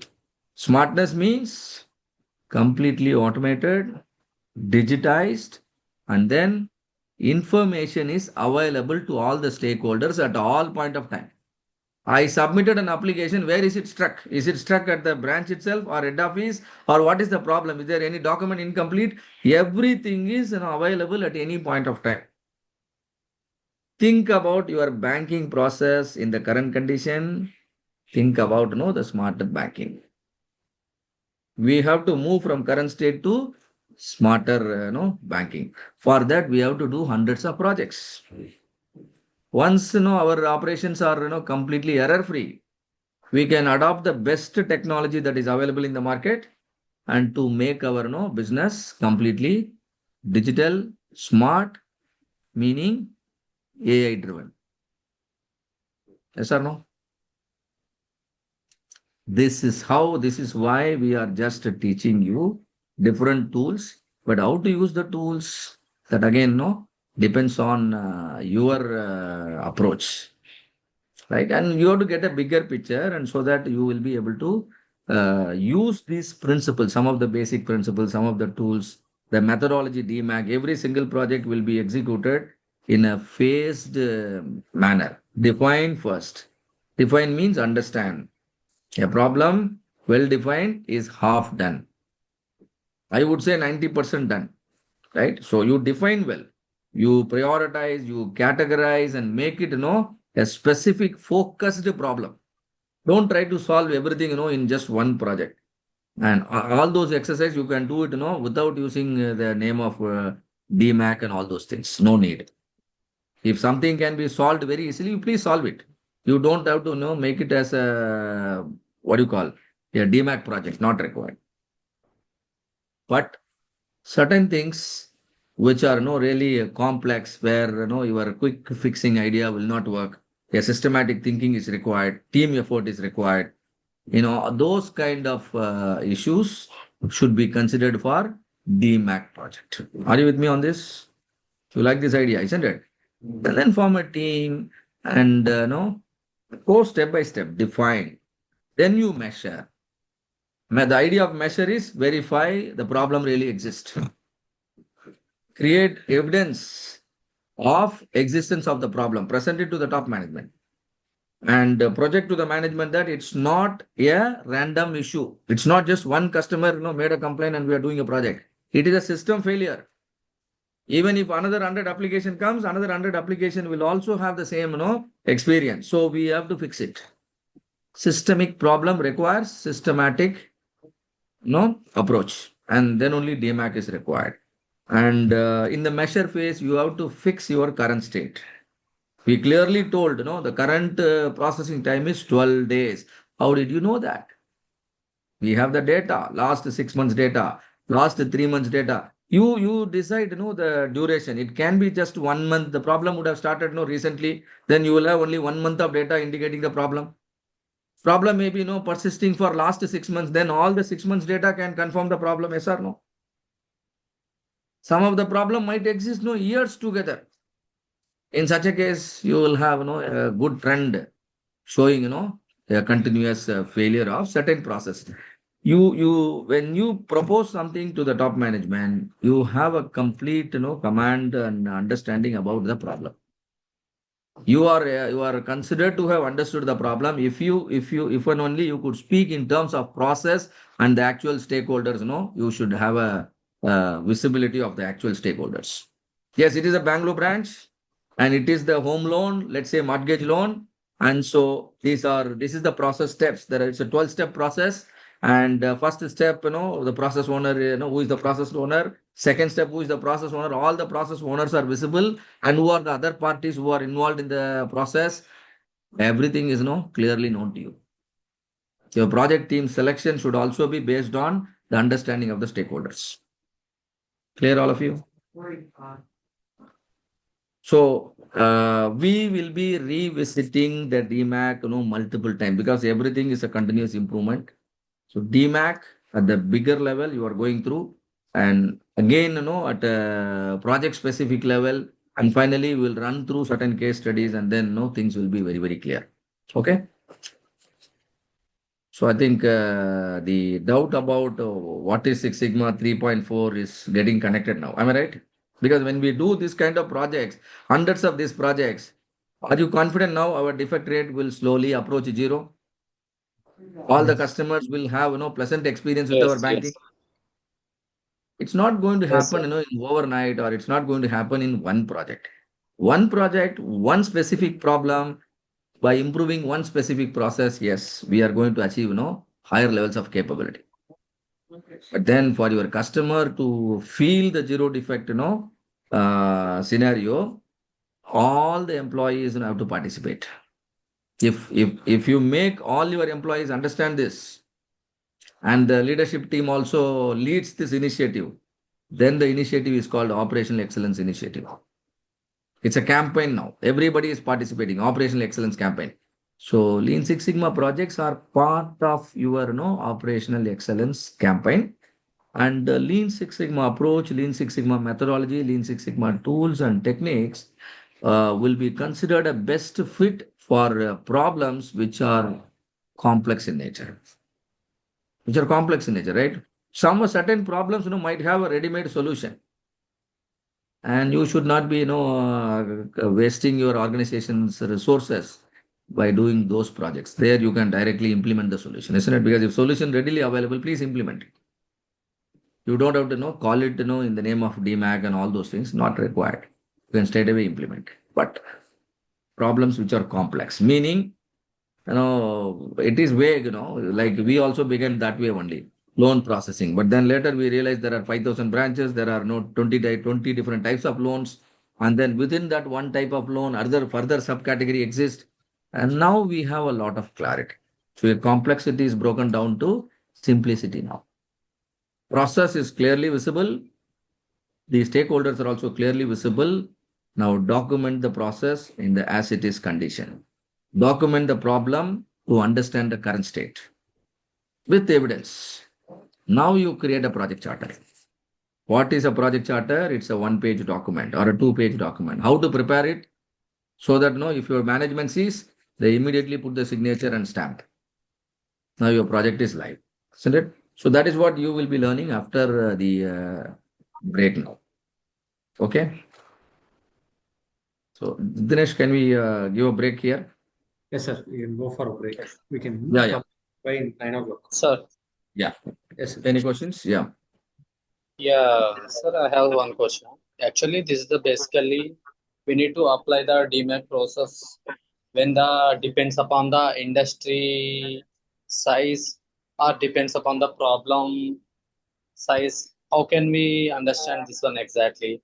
Now, as per sir discussion previously, DMAT process, the situation Means we have when we have the clear idea about the problem, we can go directly. No need to go for the DMAC. Plenty of process, right? But Yeah, correct. yeah, sir. When we have to in exact like it's a very deep like root cause. No one can't identify the issue why it is happening. That time we need to go for the DMAC process. Yes, yeah, you're right. I think you have read somewhere. Yeah. Right. So this methodology, DMAC methodology, and this approach, Six Sigma is an approach where we try to reduce the defect by reducing the variation in the process. How can we reduce variation? Through standardization. Yes. We teach people what to do exactly, and people are expected to do only what has been taught to them. That's all. This is called standardization. Yeah. Okay. The Yes. standardization can can reduce variation, and reducing variation can prevent defect. This is the principle behind Six Sigma. This is applicable in all industries, and particularly Six Sigma is more suitable for problems where root causes are unknown. Okay. Problems where root causes are unknown. If root causes are known, then why do you want to do a root cause analysis? That is my question. If root cause is known, do you think a root cause analysis is required? The root cause is already known, isn't it? You can go for a quick implementation. For quicker implementation, we have many other methods, other methodologies, not, it need not be handled using DMAC methodology. There is something called PDCA you might have heard about, right? Plan, Do, Check, Act. Yes. And use that. Quick, quick projects, and you want to try out your idea on a continual improvement basis, then you can use PDCA cycle as your methodology, and then you can solve it. But nothing wrong even if you follow DMAC methodology. Suppose for reasons you have taken a small simple project for DMAC, nothing wrong in it. Because the DMAC has the potential and ability to handle even complex issue. But the project you have taken is a simpler one. It will fit into the methodology very well, and then you will be able to handle the problem very, very well. So be it whatever industry, whatever be the size, Six Sigma projects are possible. But one project, two project is definitely possible in any organization. But if you want to have a systematic deployment of Lean Six Sigma, then management acceptance is very important. And the maturity level of the organization is also very important. If there is no maturity and people are don't even understand what is quality and all these basic terminologies, there is no knowledge about quality, customer expectation, process, system. So nothing is really available in those environment. Talking in terms of Lean Six Sigma will be, a costlier failure. We have to be mindful about it. Are you getting my point? Yes, sir. The organization Yes, has sir. to come to a certain level of maturity so that they will now think about, what do you call, making their system very effective and very efficient. I need very effective systems and efficient systems. Meaning it will never fail. Meaning it will be very, very the operating cost will be very, very minimal. If there is an issue with respect to the operating cost, then Lean can benefit a lot. If there is a problem with the quality, some quality compromises, customer dissatisfaction, customer complaint, these are frequently happening, then there is a problem with the effectiveness, and Six Sigma is definitely ये required. उसको Six password Sigma पता नहीं principle is required, and पता है standardization is definitely required, because right now the standards you believe are not really up to the mark, and that's why frequent failures are happening. So we have to re-standardize many of our aspects of our system, and particularly the processes. So we'll talk about all those things in detail as we progress. Now at the bigger level, you try to understand, and definitely we will bring in the needed clarity. So the first level learning is going on right now. Okay. All right. So let's go for the break, and then let's join back sharp 9 o'clock. Okay, sir. Thank you. Okay. Thank you. So Dinesh sir, we can start again, right? Yes, sir. Yeah.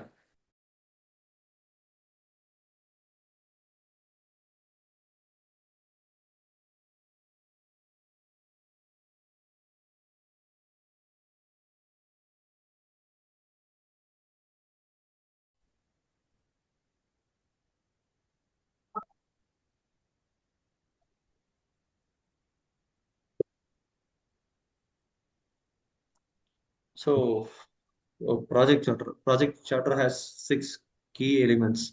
One is business case, second is problem statement, third one is goal statement, fourth one is scope statement, and then the fifth one is timeline, and the sixth one is team members. So, first one, what is business case? What is ideally a business case?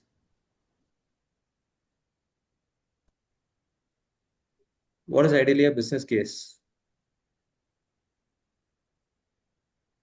Defining the problem or Yeah, objective of is this an innovative project. Sorry? Yeah, one by one, please. Defining the problem and also quantifying or defining the impact of the issue With respect and to the timeline to sort out. So it is more relevant to voice of business. Yes, sir. Yes. So yes, yes. Yes, sir. So business cases generally like so every project needs to have be sponsored. That's fine. Exactly. So we make a case where we need to tell them why we need to sponsor that project basically. So basically, business case will be like we'll be understanding the voice of business and we'll be preparing a case study for it. Example like we'll be understanding that our turnovers are from 100 crores. We are trying to increase our turnover from 100 to 200 crores. Or like we discussed earlier, like we had a customer complaint of 100 complaints we are receiving per month. We are trying to reduce from 100 to 50. So these are some of the areas where we can have a business case. For having a business case, we will be defining a problem statement. What could be a problem statement be?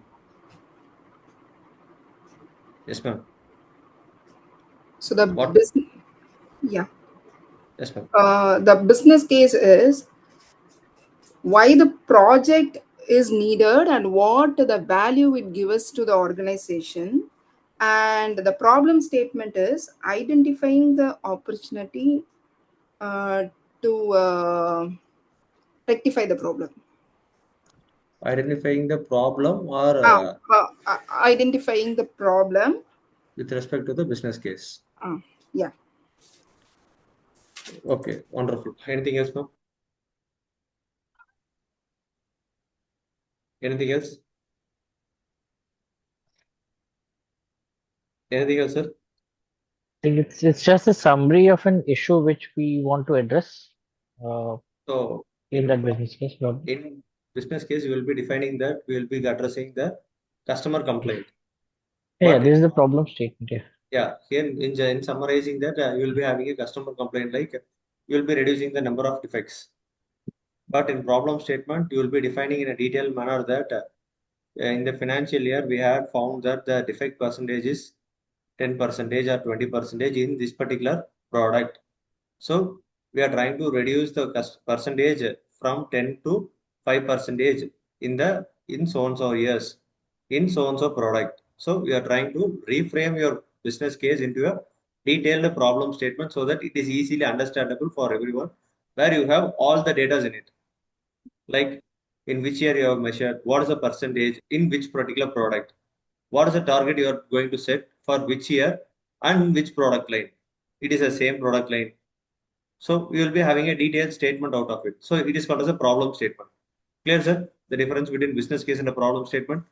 A problem statement is drilled down from a business case. Clear, sir? Clear, sir? Yes, sir. Yes, sir. Example, as we have been discussing about a banking sector, where we have a case that we don't have number of insurance policies that is being generated in particular vertical. Like life insurance, we are not getting more orders. or more number of policy booking. So we'll be trying to prepare a problem statement like in the financial year 2026-27 or in the financial year 2025-26 Q1, we have number of insurance inquiries so and so. So we are trying to improve the inquiries from 100 to 200 in the financial year 2025-26 Q2. So this could be a problem statement. So management has asked you to prepare a case study that you have to improve your leads or improve your insurance policy lead generation or enrollment of policy generation. So that could be a business case. From this business case, you are trying to drill down your problem statement. Clear, sir? Yes. Clear, sir? Yes, yes. Yes. So from this, you are generating a goal statement. What could be a goal statement, sir? To achieve the expected turnover A result.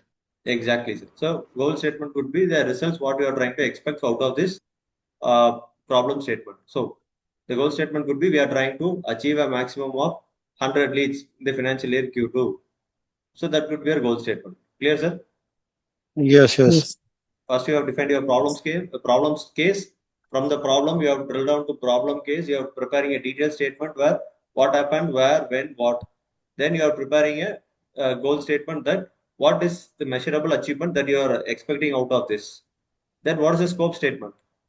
Working area Boundary. Yeah, it boundaries. defines the boundaries, objectives, Which what you want to location, achieve, which sector. Exactly. and Inclusion, deliverables exclusions. probably. Exactly. So if you are in a manufacturing sector, you are taking already you have defined a product in particular assembly line A. So if you are taking a problem with respect to FMCG, you can go with products. If you are trying to address a customer complaint with respect to product or with respect to plant or with respect to machine, so whatever you want, you can choose. Yes, sir. Yes, yes. If you are going for service sectors, so if you are having a complaint from a particular customer where your business, your management is trying to say that your order booking or policy enrollment is very low from this particular zone. So their scope could be defined only for that particular zone, not for the entire organization or entire plans that entire branches that are there with respect to the banks. Clear, sir? Do you have anyone with Yes. banks or anyone from bank? Do you have anyone from banking or service sector, sir? Do you want me to give some other examples also?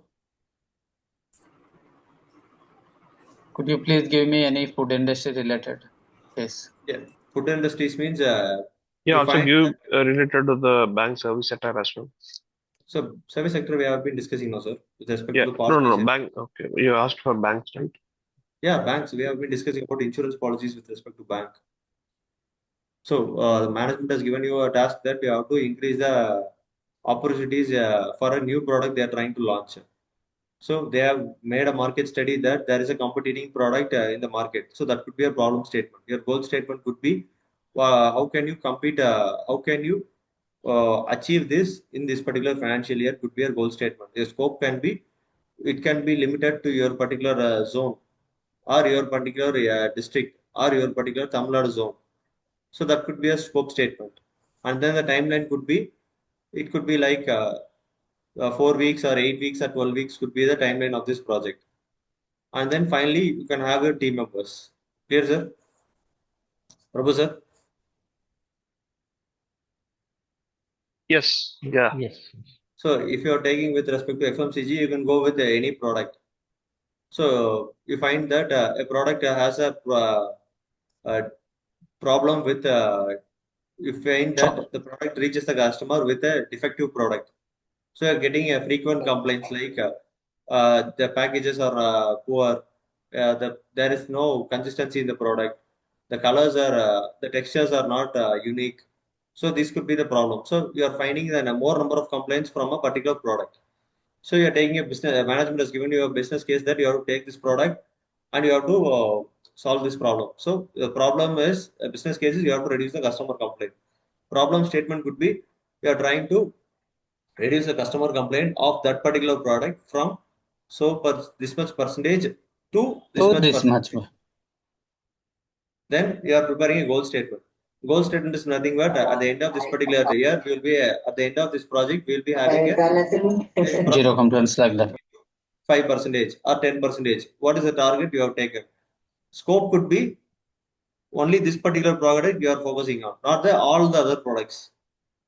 If the process can be similar process you are having in your organization, you can go for a horizontal deployment. Clear, sir?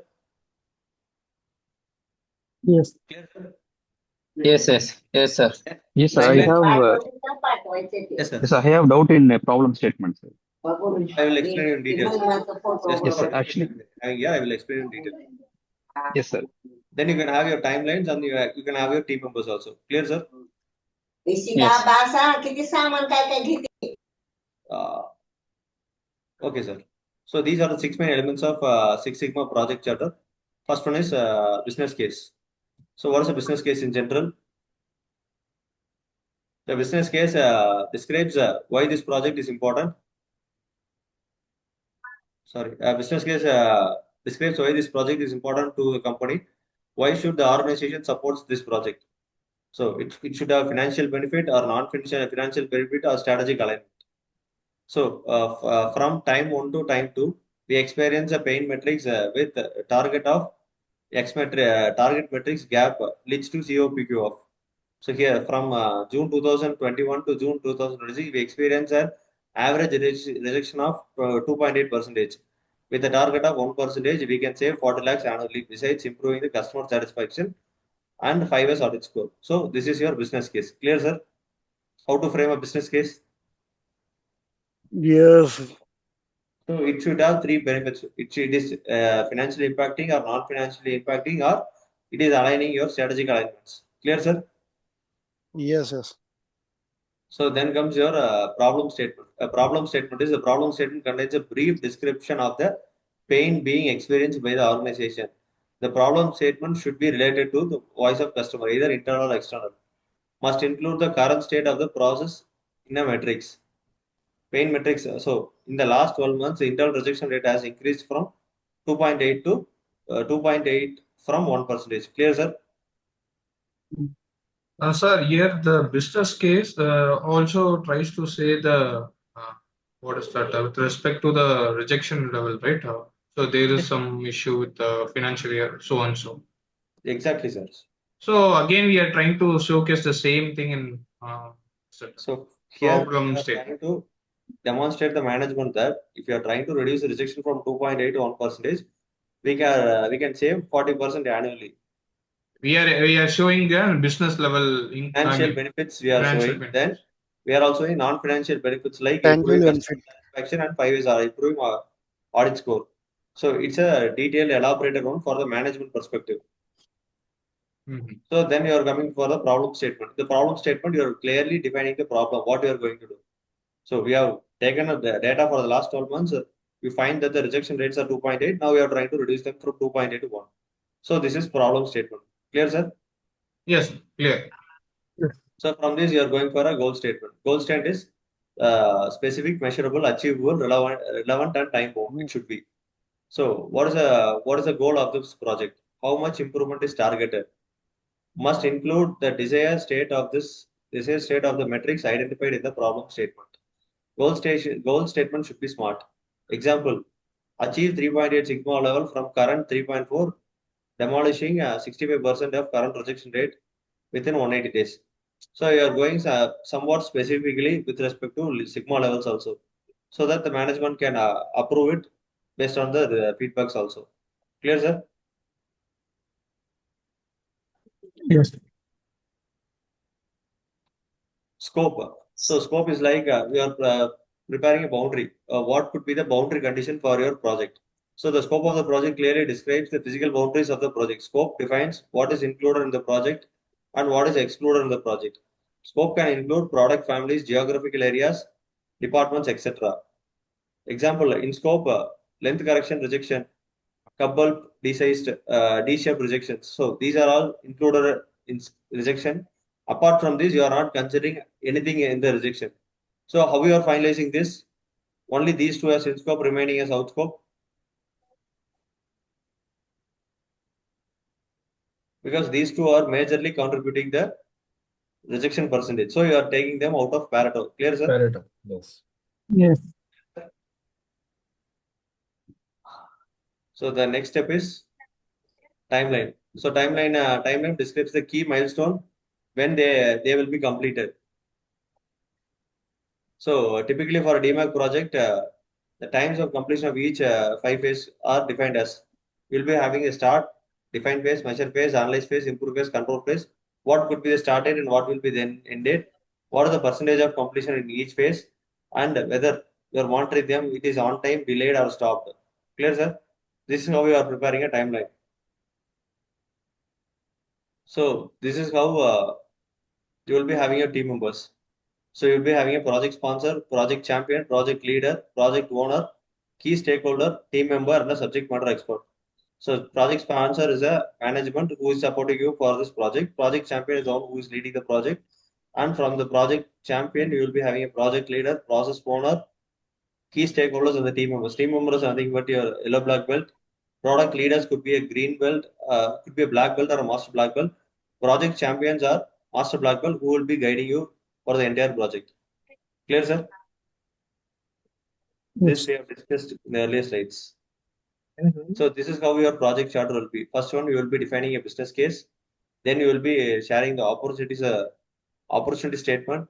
Then you will be having your goal statement. Then project scope, what is in scope and what is out scope, the project plan, and the team's selection. This is how you will be presenting. This one slide will be presented to the management for approval. The data, if management requires, you will be sharing them separately. But for the management, we will be presenting this one-page slide for approval. So here, the project business cases, the project is initiated to ensure the root cause of welding repair of every joint identified as defects are analyzed to take the appropriate correction and corrective action to minimize the defects as low as reasonably possible. The visible cause associated with the report or reweld of 70 joints due to porosity is 350. So 50 per joint. So this we have taken as problem. So we are trying to analyze the opportunities, what has happened. So we are trying to prepare the goal statement as welding repair rate. Current state is 0.45%. We are trying to impair the welding report rate to 0. The target date we have given. So it's a goal statement is a time specific. And then we are having the project scope as we are planning only, we are trying to prepare the welding for 6-inch, 6.1 mm A105 pipe grade, and what is the starting point and what is the ending point and who are the clients. And here we are having the project plan and we are having the team. So this is how we will be preparing a project charter. Clear, sir? Project charter will be containing a business case, problem statement, a goal statement, project scope, project plan, team selection, and a timeline. Clear, sir? Yes. So yes, sir. Anything? Sorry, sir. I need. Yes, sir. Yes, sir. Tell me, sir. Please. Okay, sir. Please re-explain the project scope, sir. Alone. Project scope alone, sir. Yes, sir. Just give any other examples. Sir, project scope is nothing but what are all the parameters that you are considering in your project, and what are all you are rejecting from your project. That is called as in scope and out scope. So usually, whenever you are planning a process, we will be considering that. You will be considering as example to the banking case what we have taken. So we found that there is only one bank has a delay in providing the approval for a process which takes only 12 days. So we are taking the approval problem as a major criteria and we are analyzing for only that particular bank, that particular branch of the bank. So apart from that particular branch, we are excluding everything. So everything will be in out scope, only that particular branch will be in scope. So this is this we call it as project scope. Clear, sir? Clear, sir? Yes, sir. Yes, sir. So Yeah. what are all the parameters that you are trying to include for your consideration? That is called as in scope. And what are all you are neglecting for the consideration of this project is called as out scope. Clear, sir? Yes, sir. Why, sir? Yes, sir. Yes, sir. Sir, sorry, just I have joined a little bit late.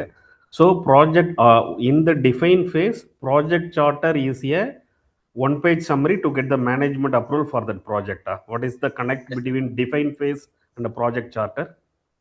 Sir, at the end of the define phase, you will be preparing a project charter where you will be preparing a business, you will be defining the business case. From the business case, you will be drilling down to problem statement. From problem statement, you will be drilling down to goal statement. What is the goal that you are trying to achieve?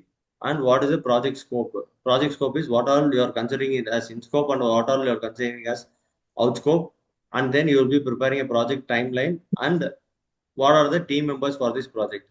So this page will be replicating all the data that you have collected in the defined phase in a single page. Okay, so that means once the project is identified, this needs to be prepared. Yes, sir. Exactly. Okay, thank you. Yes, sir.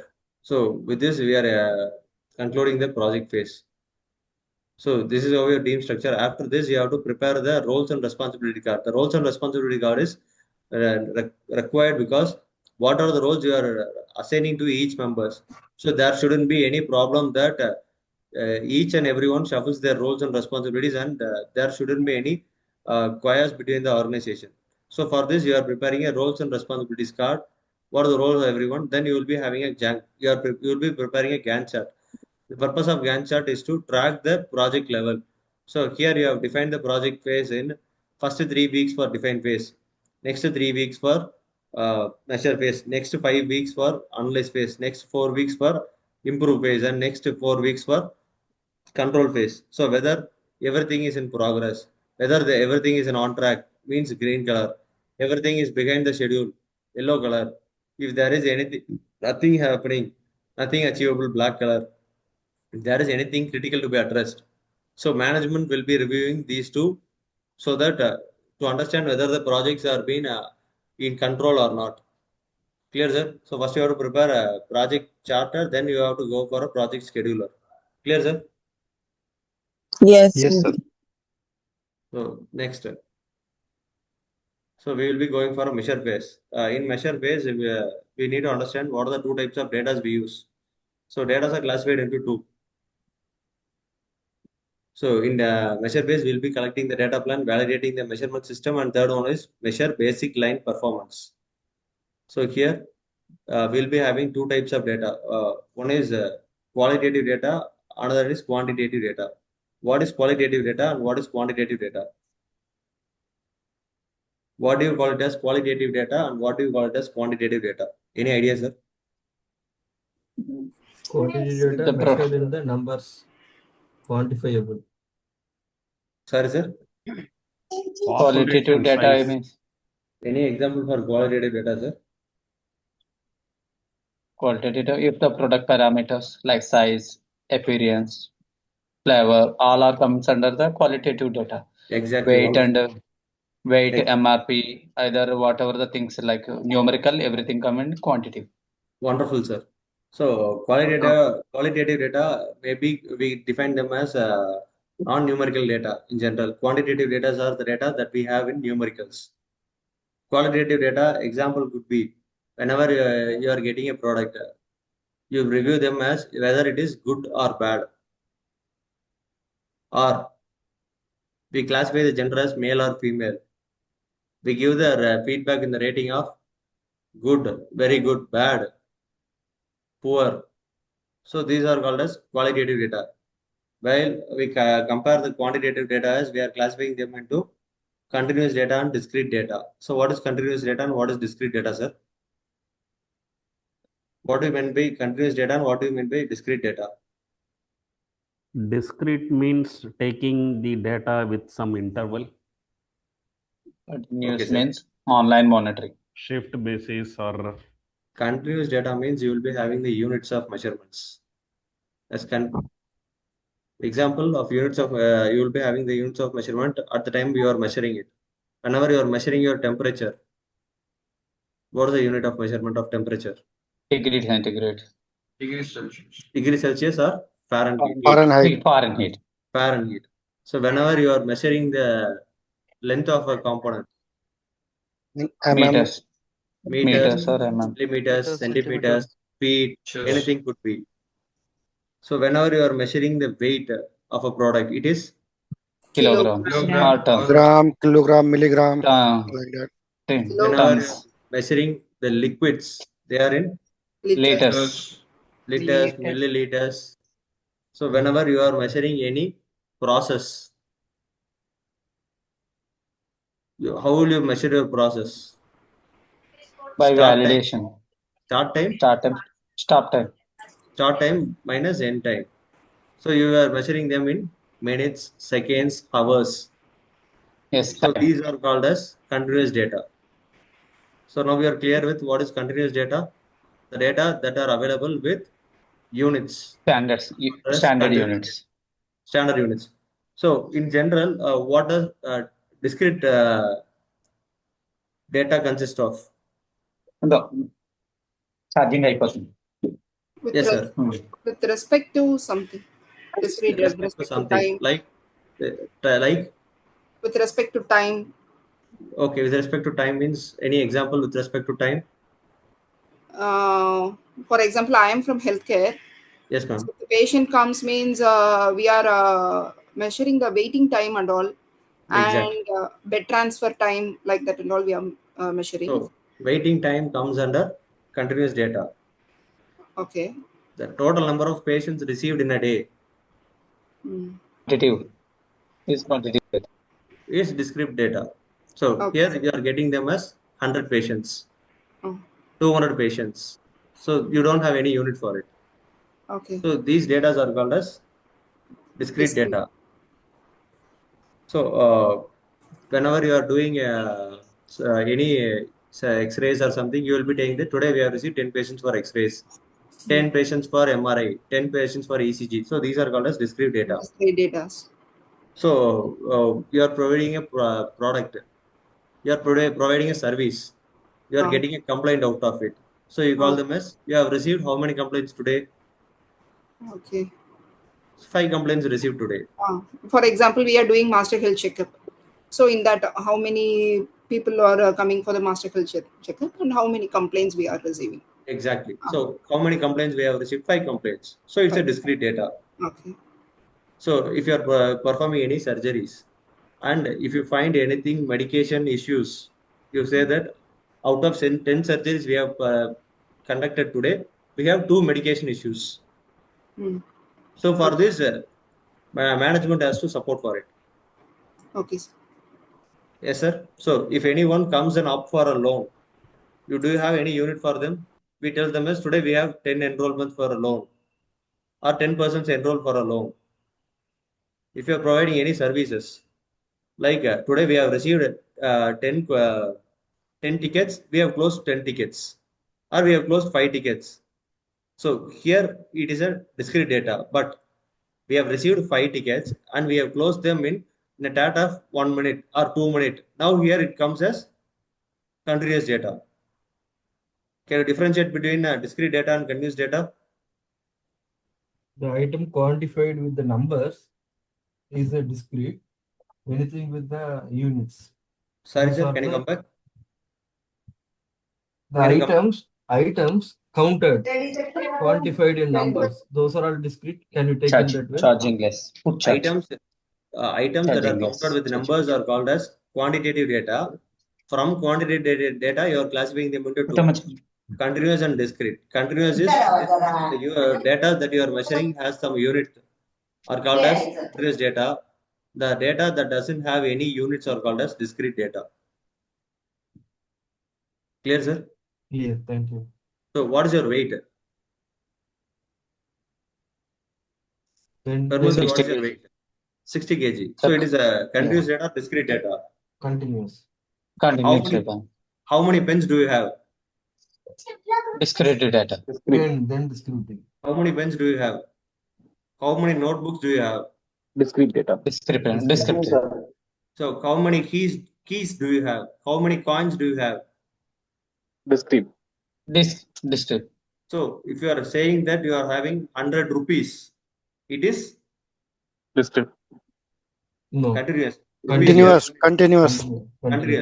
But if you are telling me that I am having 10 coins. How many notes? How many Discrete. nodes? Yes. It is Okay, discrete. fine. Okay, fine. So now we understand the difference between quantitative data and quantitative data means the data that have units. So here you are classifying them with respect to continuous and discrete. Continuous means you have units and discrete means you don't have units. Clear, sir? Yes. Yes. Yes, clear, sir. This is Yes, clear. quantitative data. So what is qualitative data? Qualitative data means it's relevant to the product characteristics, Measured with certain scale, range. Wonderful, sir. skills. You are measuring them from scales. Like whenever you are filling a customer feedback form, how it will be there? Like you will be having some stars, 5 stars, 4 stars, 3 stars. Yes, sir. Are you with me, sir? Can you hear me, sir? Yes, yes. we are with Based you. on ratings. Ratings: 5-star rating, 4-star rating, 3-star rating, 4.2-star rating. So these are called as quantitative data. Or else, whenever you serve a food, the customer says that okay, not okay, good, bad, it is too hot, it is too cold. So these are called The as qualitative data. qualitative. Clear, sir? The difference between qualitative data and quantitative data? Yes. Just repeat once again, sir. So Got data confused. types are classified into two major classification. One is qualitative data, another one is quantitative data. Yes. Qualitative data is it doesn't have any numerical values in it. The rating methods are different from quantitative data. Here you will be using some other symbols or stars or some other metrics like good, bad, okay, not okay. In skill matrix, we have 5 levels of rating: good, very good, uh, bad, poor, or we will be having them as can work, need training, can work independently, can train others. So we have 4 levels of skill matrix. So this comes under qualitative data. Correct, sir? Correct only, but in qualitative data, we will give the sometimes rating 1, 2, 3, 4. Then it will comes under the quantitative data or qualitative data. If in case of So here it comes under qualitative because you are not having any specific criteria for them. You are asking them to choose out of them. So qualitative data. Now we are going to quantitative data. Quantitative data is the data with numbers are called as quantitative data. In quantitative data, we are classifying them into continuous data and discrete data. Continuous data means they have a specific units like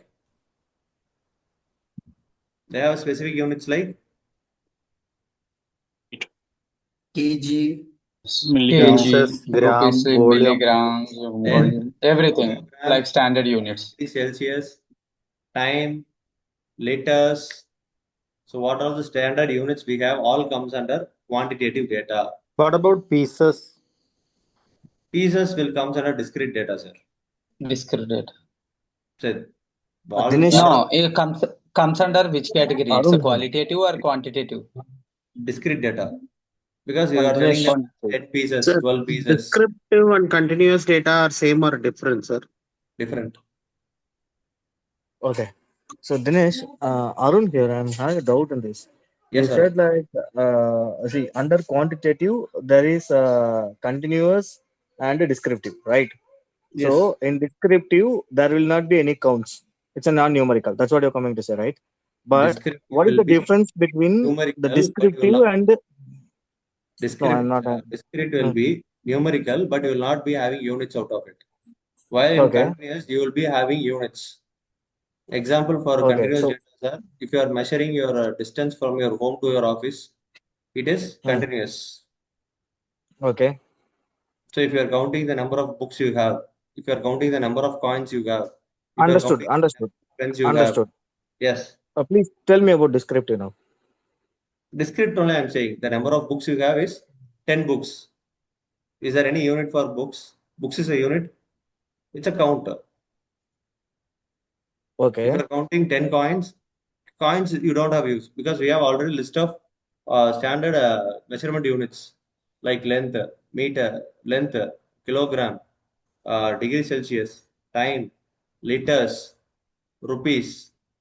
So these are all the listed stand of units we have in our system. So apart from this, what all you are counting are called as discretes.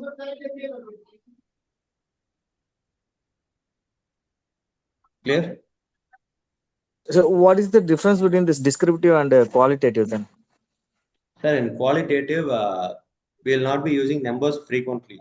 So, Dinesh sir, there is a correction in the question. See, it is not descriptive data. It is discrete data. Okay? It is discrete data. If your numerical value Okay. has a physical unit of measurement attached, then it is continuous.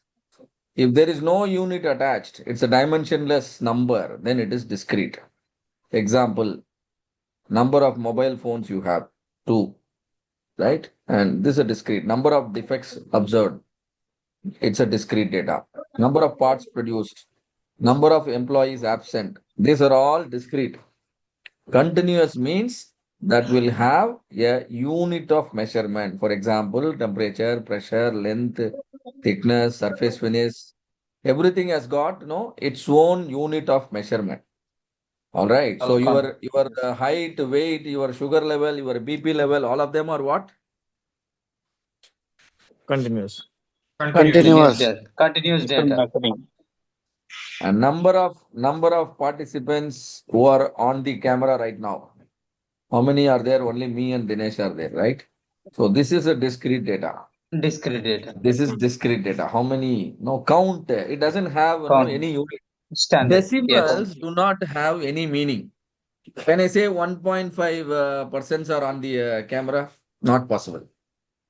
But No. 1.5 kg is possible, right? Decimals will make sense with your continuous data, but decimals do not have meaning in discrete data.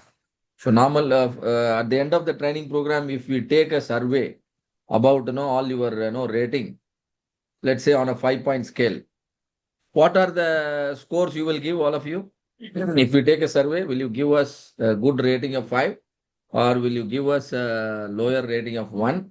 Or first of all, how many possibilities are there for you to give a rating? How many possibilities are there? 5. So you are able to say a solid number. Whenever you are able to say only 5 possibilities are there, that means you are working with a discrete data. Can you give 4.75 as a rating? No, sir. No. No. Can you give 2.5? No. It's only 1, 2, 3, 4, 5. Exactly 5 possibilities are only allowed.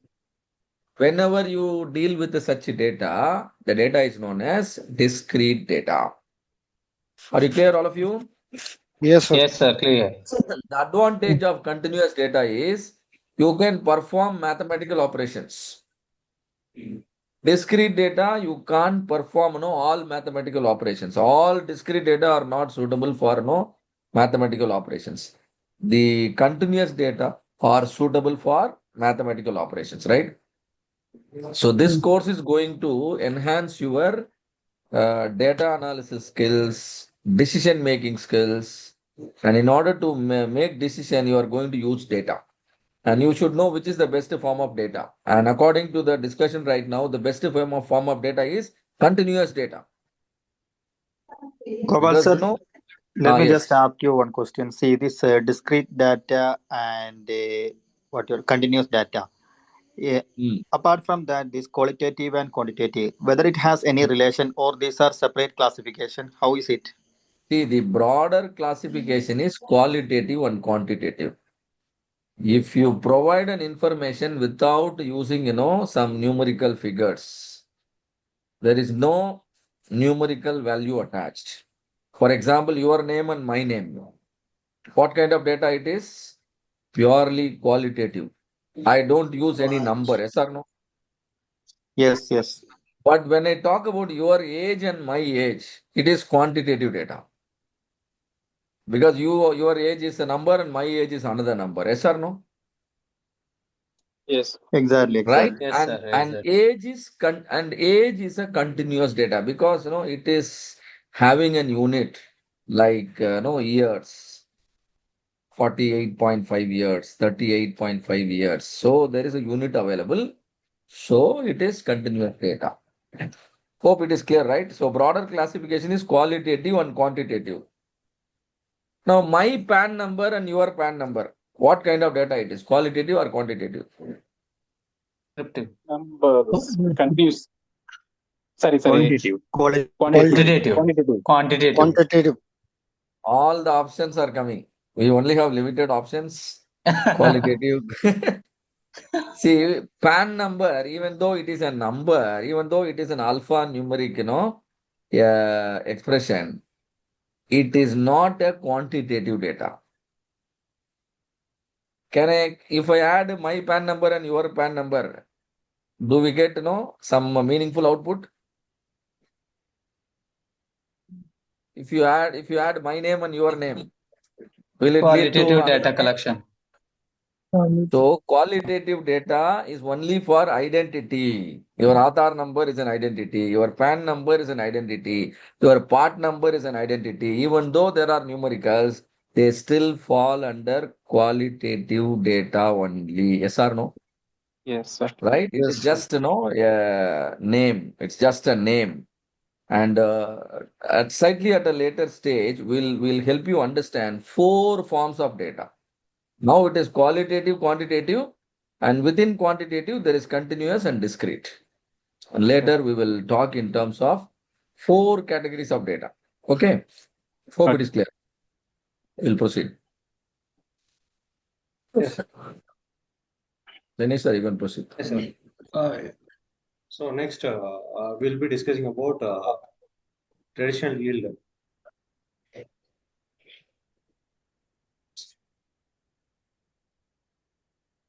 Yeah.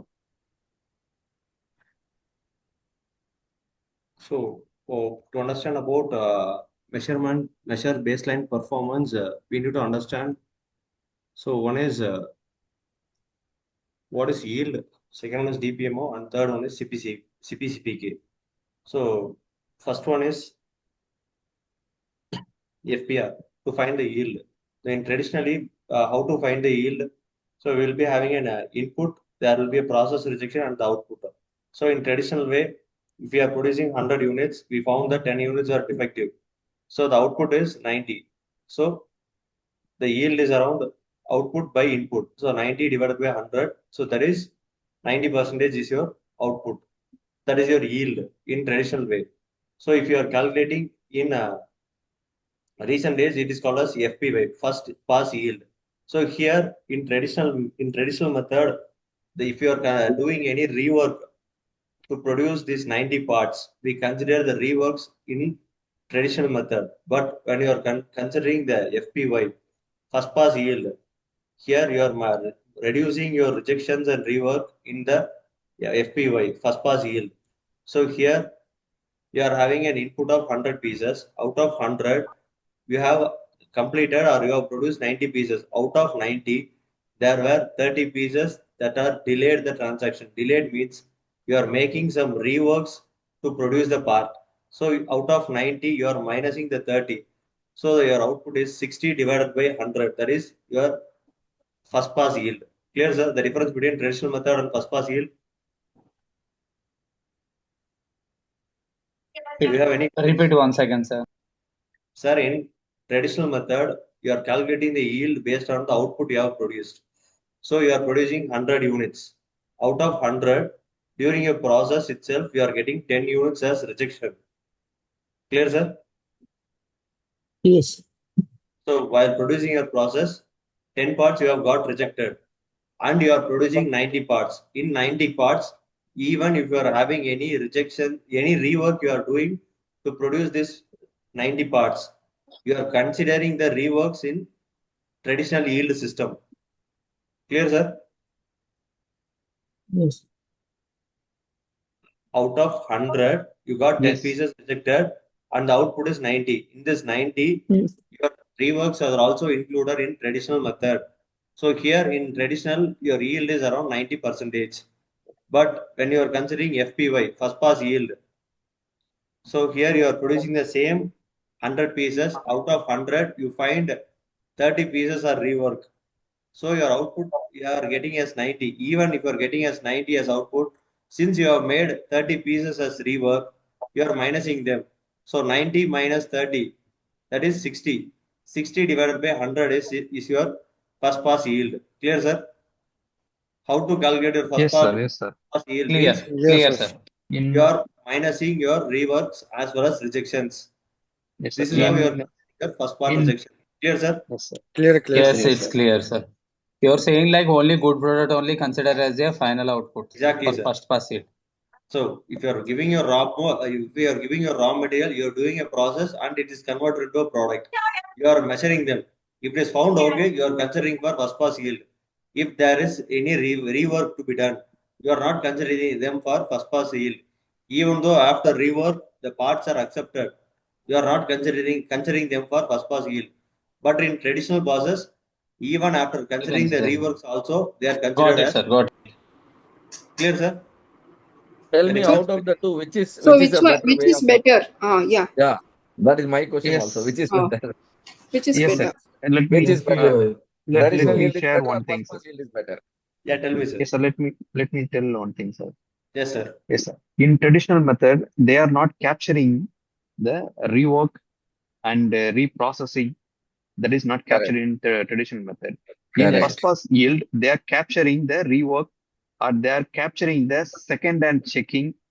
They are capturing the any additional input on the product. So we are go with the first pass yield. The all organization is appreciate the first pass yield Excellent. without interrupting any process. Excellent. Excellent answer. No?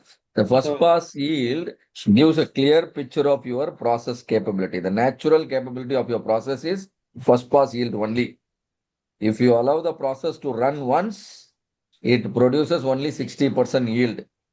But through rework, through some additional effort, you are increasing the 60% to 90%. Now rework, you are paying, extra. You are putting extra effort, isn't it?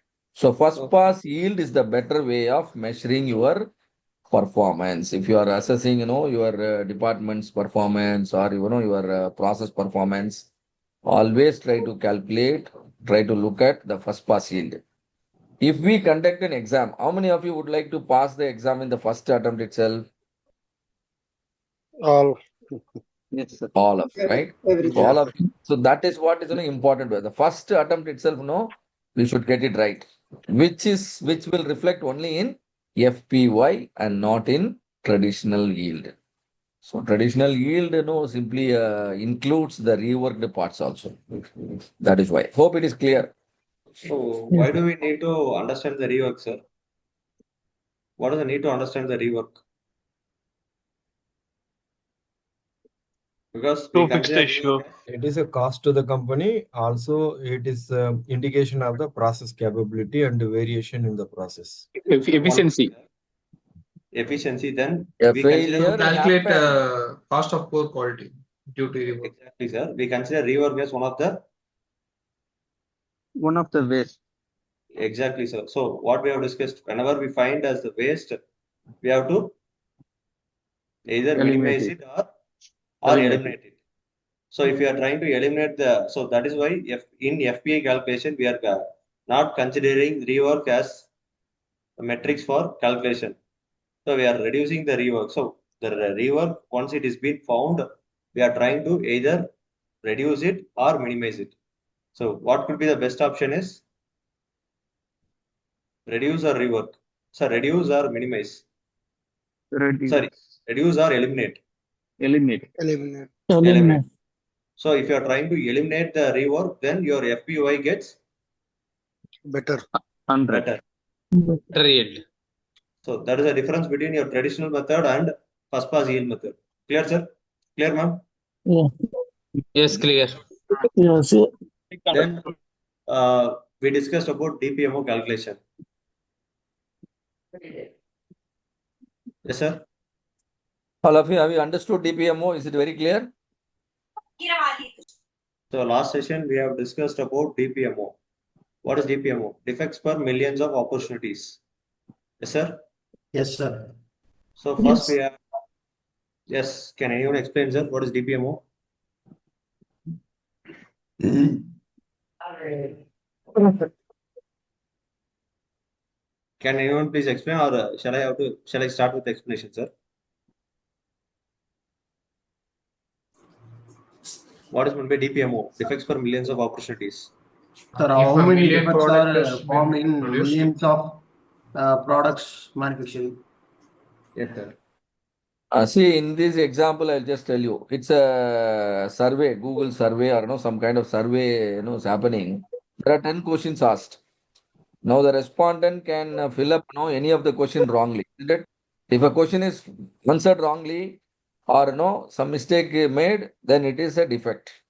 Since there are 10 questions, every respondent can make maximum of how many mistakes? 10. Yes or no? Yes, sir. Maximum 10 only. More than that, Yes. they can't. That is called defect opportunity here. Now the first row, defect opportunity in this particular survey is, since the form contains 10 fields, defect opportunity is 10. Now assume 15 people participate. If 15 people participate, maximum how many defects can happen? 150. 150. That is called total opportunities.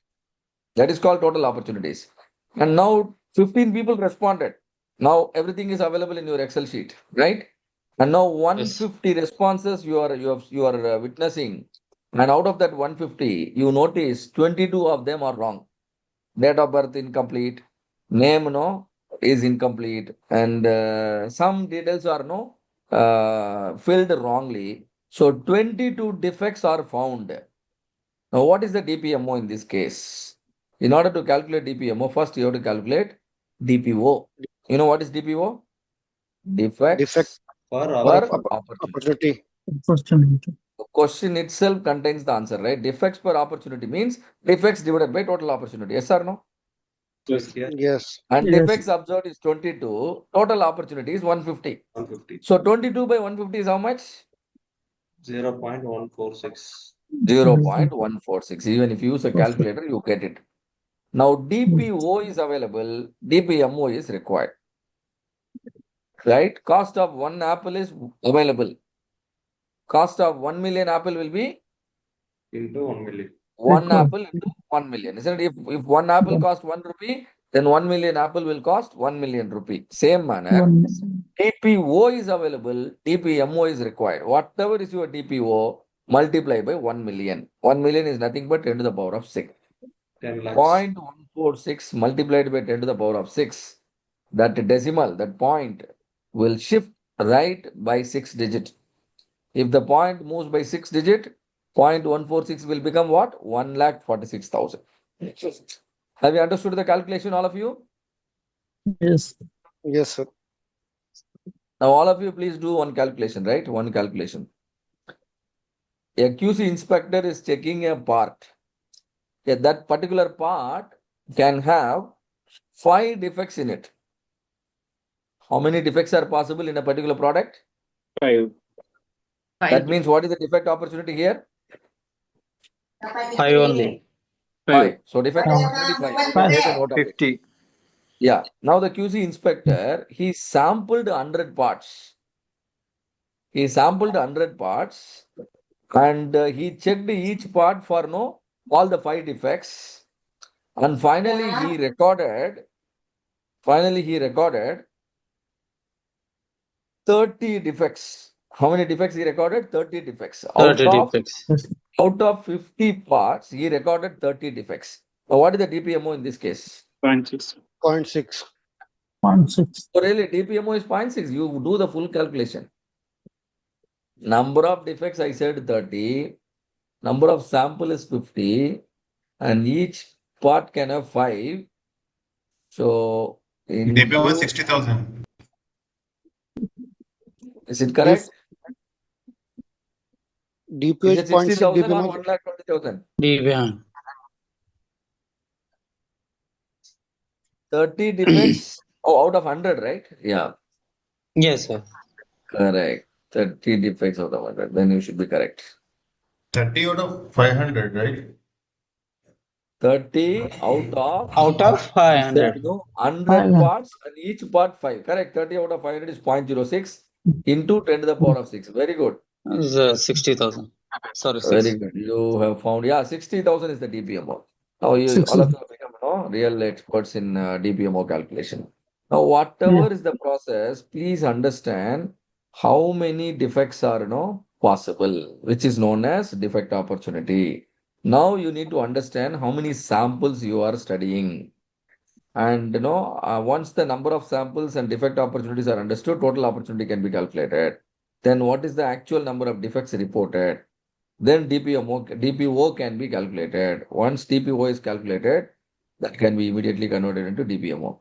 So Dinesh sir, please go to that data types, continuous and discrete. Go back. A small exercise is there. Let them do it. Yeah, go back. Data type. Go back. Go back up. Yeah. Here. This slide. Yeah. Come down. Next slide. Yeah, we can put that. So we can put it in slideshow. Here, all of you can see the types of data. On the left is qualitative, on the right is quantitative. And qualitative, some examples are there. Quantitative, there are two types. One is left is discrete, the right is continuous. We already understood what is continuous, right? All the, no, the, what do you call, the characteristics that are there on the right side, they have a unit of measurement. For example, weight of a student is measured in kilogram, isn't it? Rainfall is measured in what is that? FL. Okay. And similarly, amount, income tax, rupees. So everything has got a unit. So that is continuous. This is understood. Now let's go to next slide. Once again, sir. Yeah, please. Now you are going to classify data into continuous and discrete.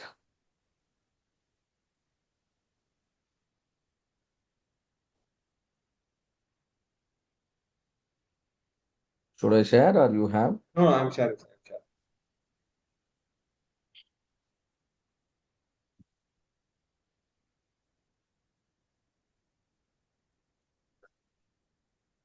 You can put it in slideshow.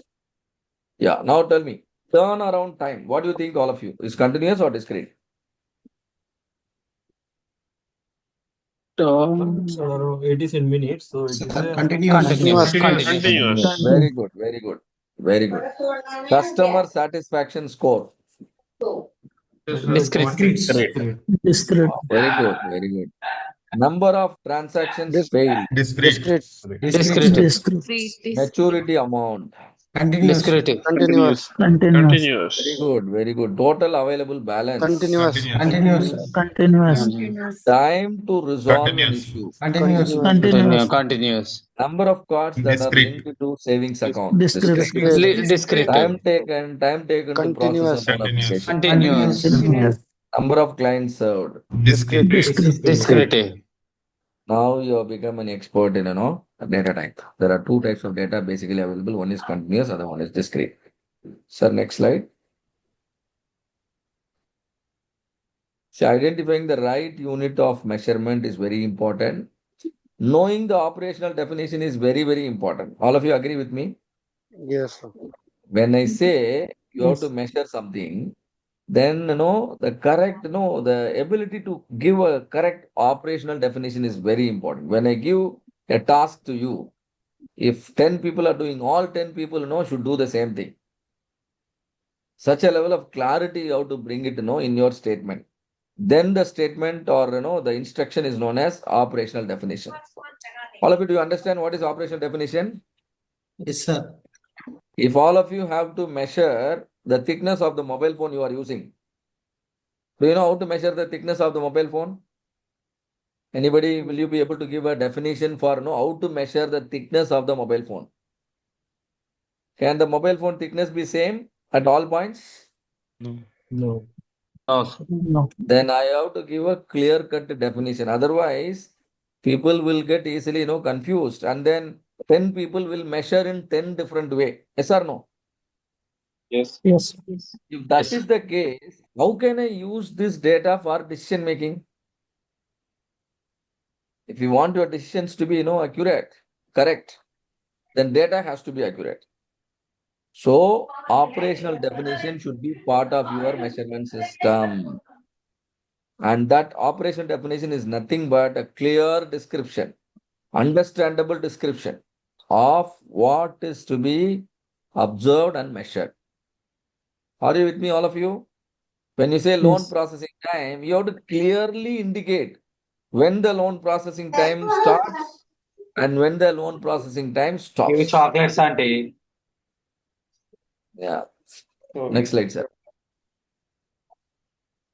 These are some examples of operational definition. All of them, it's coming from restaurant industry. See here, last one example, customer waiting time. When I say customer waiting time, how many of you think you can measure the customer waiting time, correctly? I want you to measure the customer waiting time. Will you be able to measure? Is No, my sir, it's instruction? quite No, sir. No. no. In a restaurant, if you go, there are different types of waiting time exist.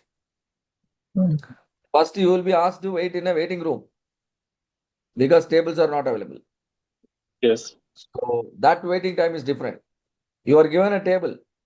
Now you are waiting for the somebody to come and take the order. Now you ordered the food. Now you are waiting for the food to come. Now the Yes. food is consumed. Now you want to make the payment. Now you are waiting for the bill.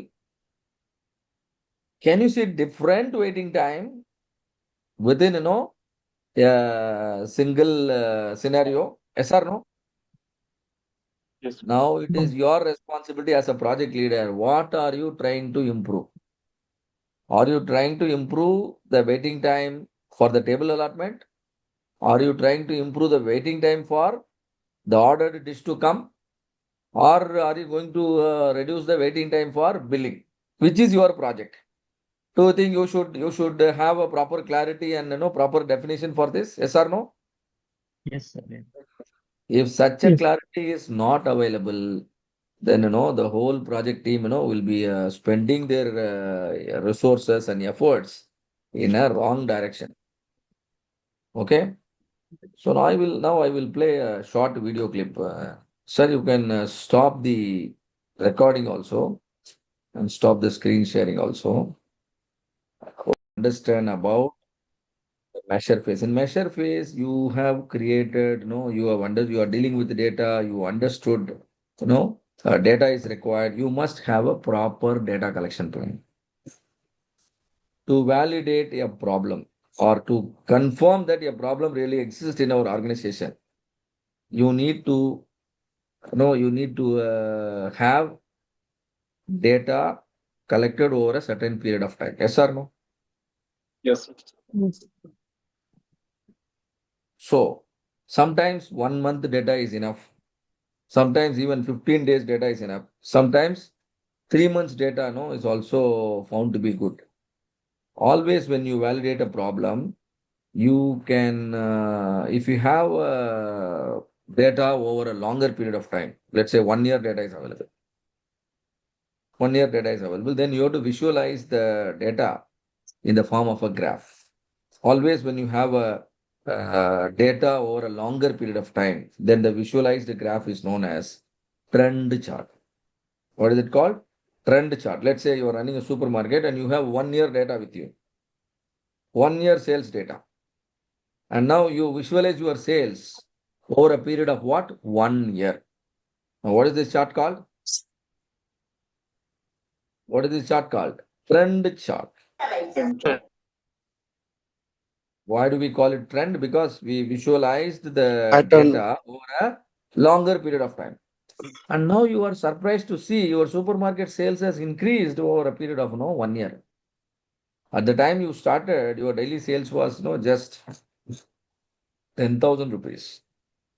But today your supermarket is running at a sale of 5 lakhs a day. Are you seeing a trend, the growth of your sales? Yes or no?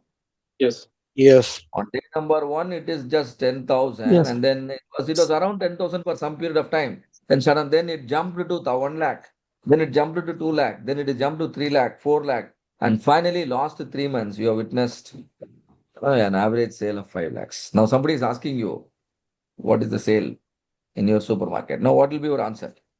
Will you say 10,000 or will you say the last 3 months 5 lakh information, or would you like to calculate the overall average and communicate? We should 5 lakh. understand what is the purpose of 5 lakh. the data.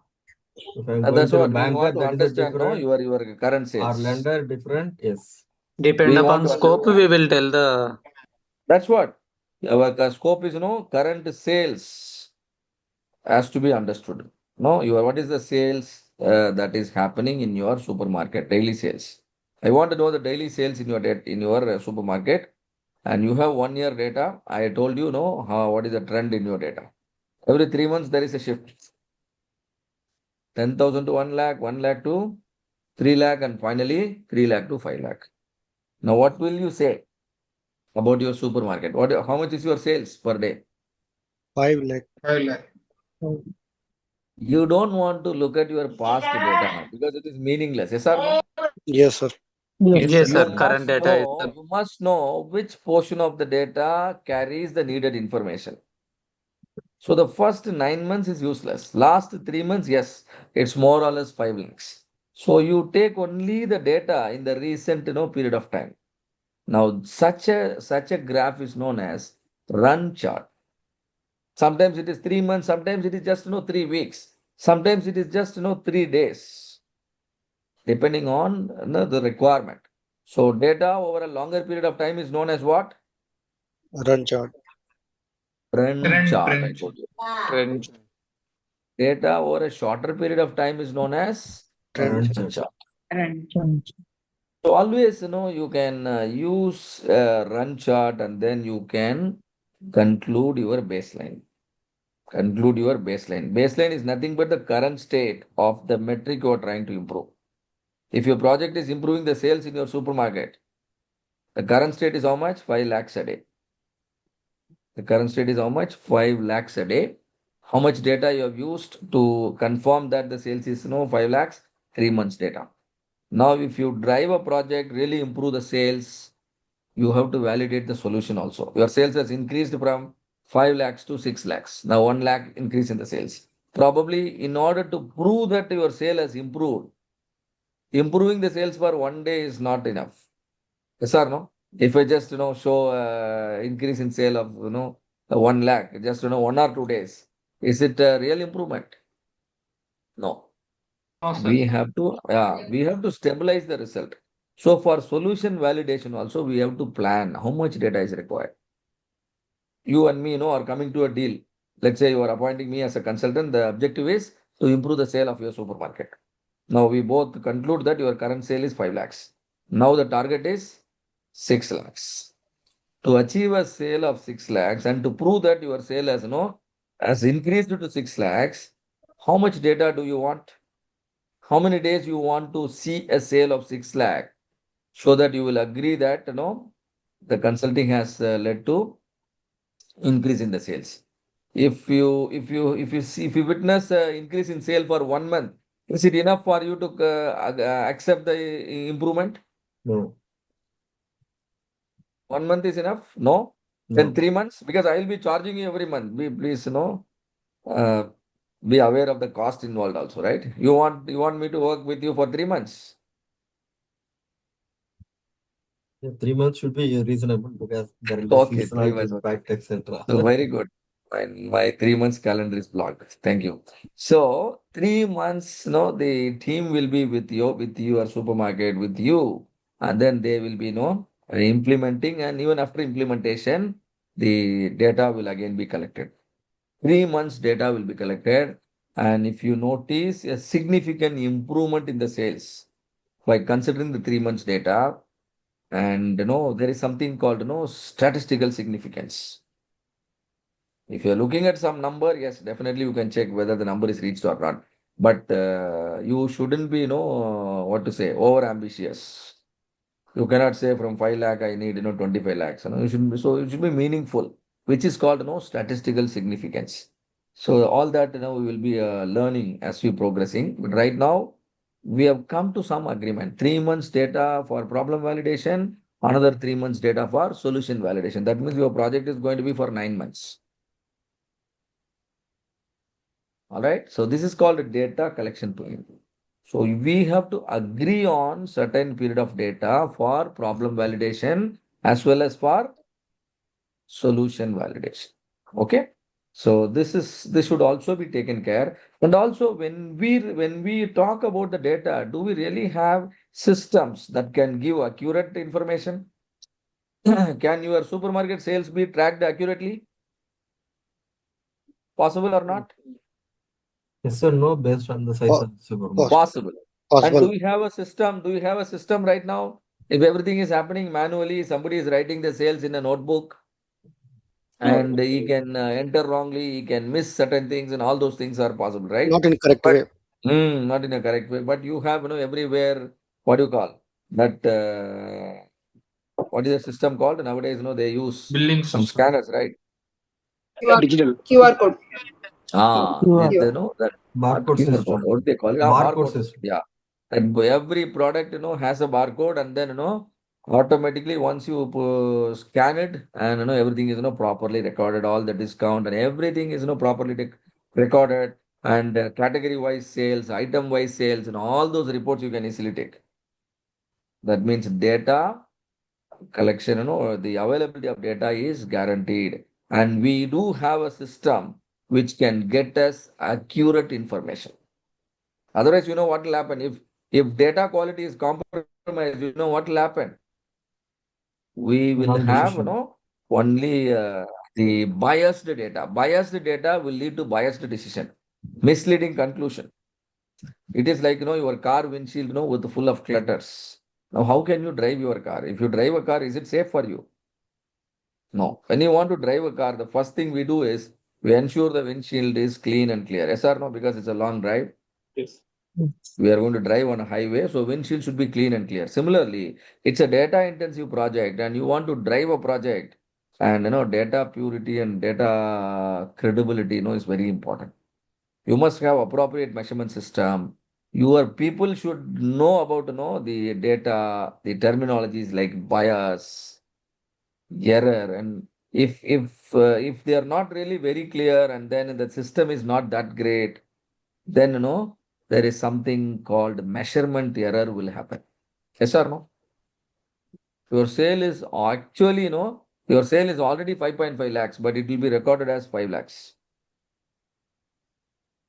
Are you getting my point? This should not happen. So this is called measurement system analysis. What is this called? MSA. Measurement system analysis. Since you have two types of data, there is continuous data one side, there is attribute data. Discrete data is also known as attribute data. Pass, fail, good, bad, okay, not okay, accepted, rejected.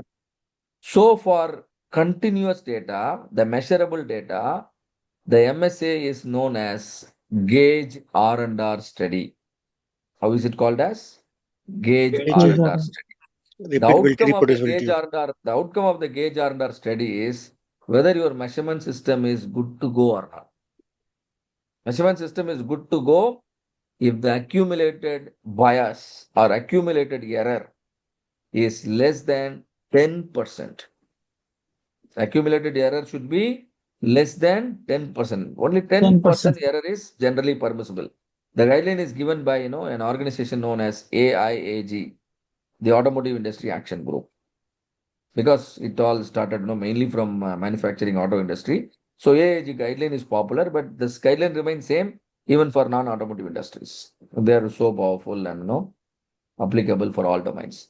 On the other side, for attribute data, we have a procedure called AAA, Attribute Agreement Analysis. Here again, the rule is the accuracy. Accuracy must be 90%, which means error should be less than 10%. So what is accuracy? What is precision? Accuracy means closeness to the true value. Precision means consistency in the reading. If I repeatedly ask you, what is your name? What is your name? Will you tell the same name, or you will change your name very frequently? Same. Even midnight also, if I ask you what is your name, you will tell the same name only, isn't it? That means you are precise, you are consistent. And Repeatedly, you are telling the same name and you are also telling the correct name. Then you are not only precise, you are also accurate. Do you understand what is accuracy and precision? Precision means there is consistency in your measurement. What is that? There is consistency. You measure the same part 10 times, and all 10 times your readings are same. That means you are precise. You are precise. And the true value is known to you. The measured value is equal to the true value. Let us say 100 mm. You are measuring 100 mm and recorded reading is also 100 mm. The room temperature is 22 degrees Celsius and the recorded temperature is also 22 degrees Celsius. Now you are accurate. Do you understand, all of you? If the room temperature is 22, but your reading is 25, can you see a bias here? How much is the bias? Yes. 3 degree. 3 3 3 degrees degree. Celsius is the bias. So the bias, must be under control. Clear?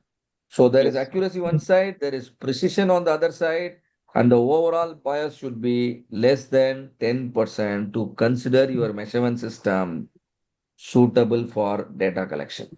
So you have to be conscious and on all these aspects when you are going through the measure phase. Ultimately, the outcome of the measure phase is baseline, the current state. Where are you right now? What is your first pass yield right now? You're telling that your first pass yield is 80%, but the data is telling your first pass yield is only 65%. Now, which is correct?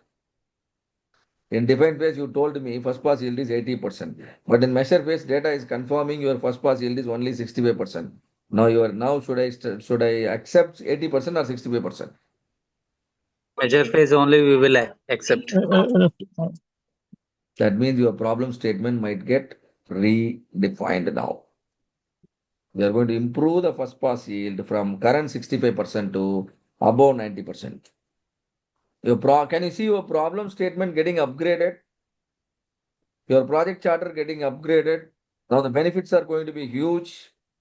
Now, if needed, the charter will be reapproved. Are you clear, all of you? Yes. Yes, sir. Yes. So that this completes our define and measure phase discussion. So I think we can also stop here. Thank you very much for your interactive participation and allowing